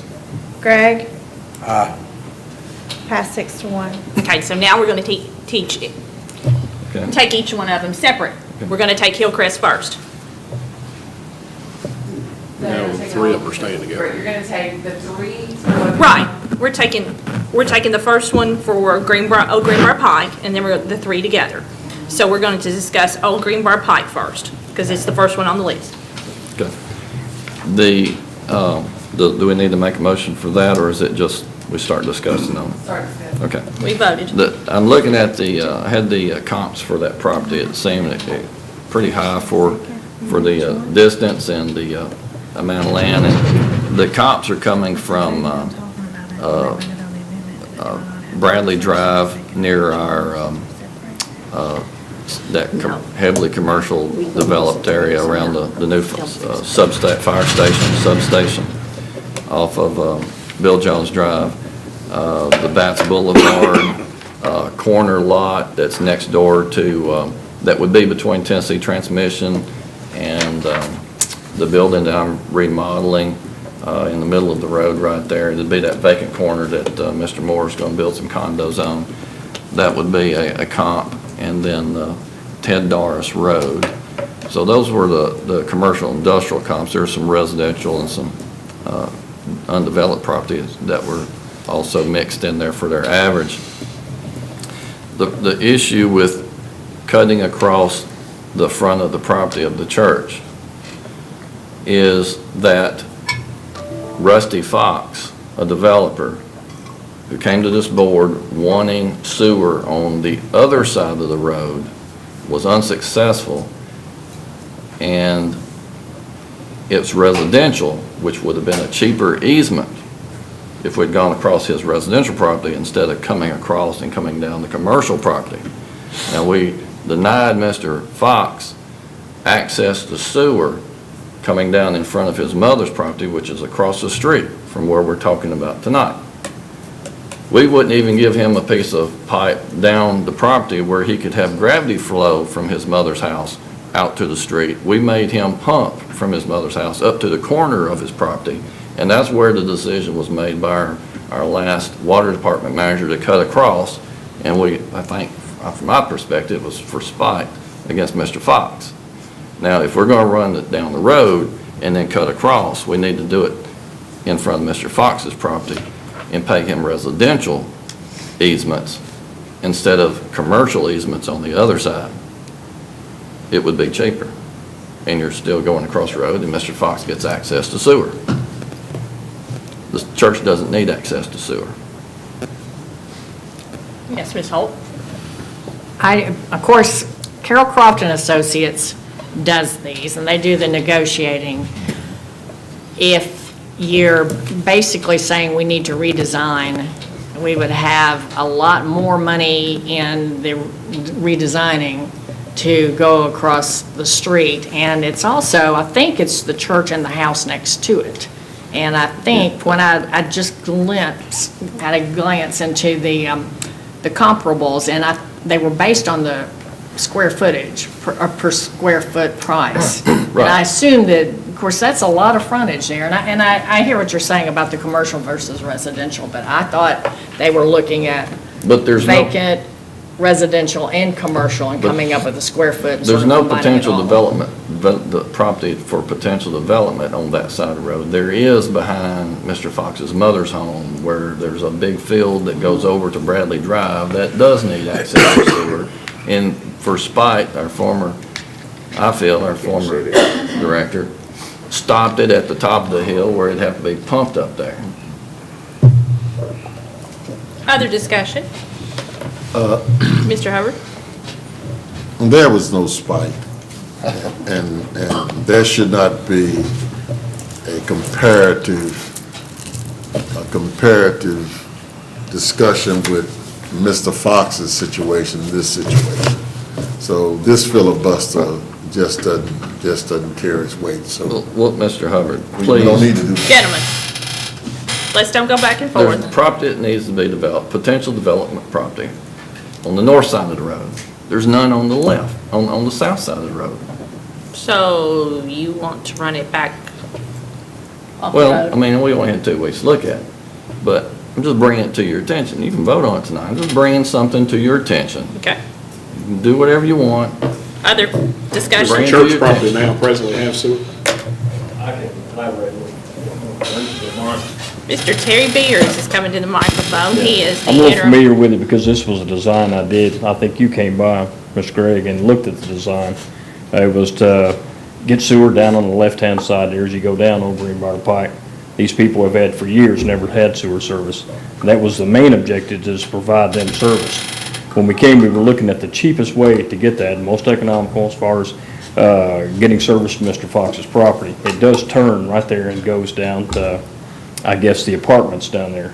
Now, I went down and looked at the bottom of the hill there. You can see it, where it comes across there at the bridge. There is a way to bring a manhole and set it there. You know, I talked to Mr. Fox before about placing it there, and then it can come to that part.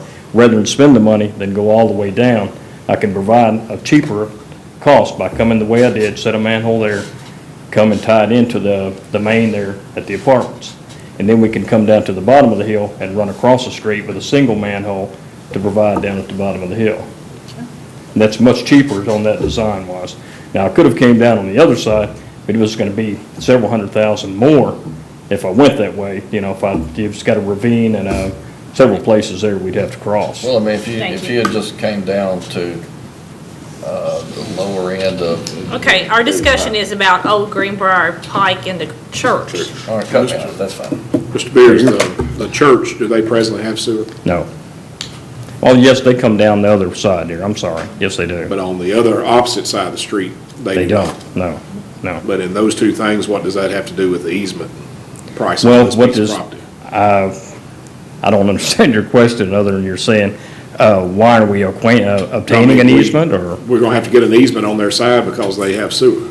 Yes. The other side does not. So Well, the other side does it. We're gonna cross the street right there and go between the church and the apartments there. That's where the main is for those apartments. That's where it's tying into. Then it continues down and goes to Old Greenbrier Pike down at by the creek there. It'll tie in right there. This easement doesn't run in front of the church. It runs right, Greenbrier yes, Pike. yes. It does. No, it runs right between the apartments Right between them, and back that to- parsonage back to there. our sewer. That's where that is. It runs right between those. Other questions for Mr. Tony Beers? Terry Beers? Terry. That's not the first time. Don't worry. That's not the first time. Past the move 2 for the mayor hours. to hold. Probably shouldn't have been running at 5 a.m. Any more questions for Terry?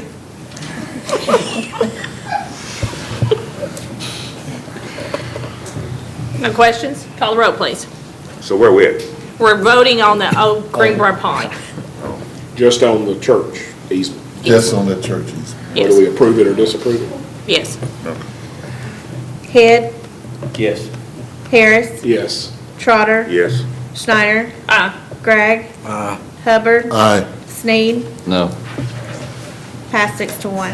Okay, now the Logan Todd, We're gonna take Easements. all three together. all three together was the amendment. I'm sorry, they are the same easement, there's just three property owners. Right. One easement, three different property owners, that's why it's split out that way. Ready to vote. Any discussion? Call the roll, please. Trotter, Aye. Hubbard, Aye. Head, Yes. Schneider, Yes. Sneed, Yes. Gregg, Harris, Yes. pass 7-0. Thank you. 3.10, our monthly report on the progress by Terry Beers. Well, okay. We put in here, no action needed, information only, because Terry said he doesn't have much to tell anymore, but if he wants to tell Well, I something. actually got a couple of pieces of news that are pretty good, you know. See? All right. Well, He has news. the two large tracks that we're trying to get, you know, one of them I think was signed today, and where we're gonna put our tanks, and the other I think is on the docket there for April. April 9th. Yes, so it should be, so when that one's obtained, what we'll do is go through and then go through our SRF funding And hopefully, the next meeting we have, we'll be able to say we've proceeded with here, here, and here, and move forward on, going to advertise and try to get rolling on this, because we're on the clock, as you noted in the last meeting. That is correct. Thank you. Our consent doc, Move for approval. Second. all together. All together. Any questions? Call the roll, please. Sneed. Aye. Harris. Yes. Hubbard. Aye. Gregg. Aye. Head. Yes. Snyder. Aye. Trotter. Aye. Pass 7-0. March 29th is our next special meeting at 6 PM here in this meeting room about our water rates and our sewer rates. Please don't, 6 PM. Please don't forget. Ms. Holt, our city manager's report. Okay, a couple of things of good news. The water, let's see, what's it? The sanitary survey for our water system, they get a survey, is it annually, Terry? Tony? Is it annually that we get the sanitary survey on our water system? No, That's what I was thinking. It doesn't come around very often, but we had a 98, which is great. I can remember back when the score wasn't quite that well, and we had to go down and pay some visits to the state. But anyway, just wanted everybody to know your water system's good. We got a score of 98. And then following up on magazine status, you all should have a copy in your mailbox. The fire department was mentioned and featured in the Fire Apparatus Journal. There's an article with 4 pictures of the different fire trucks. That was a very good article. And it is, it's very good. So we're proud of our fire department.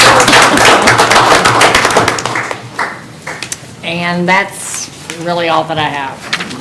Okay, Mr. Hubbard?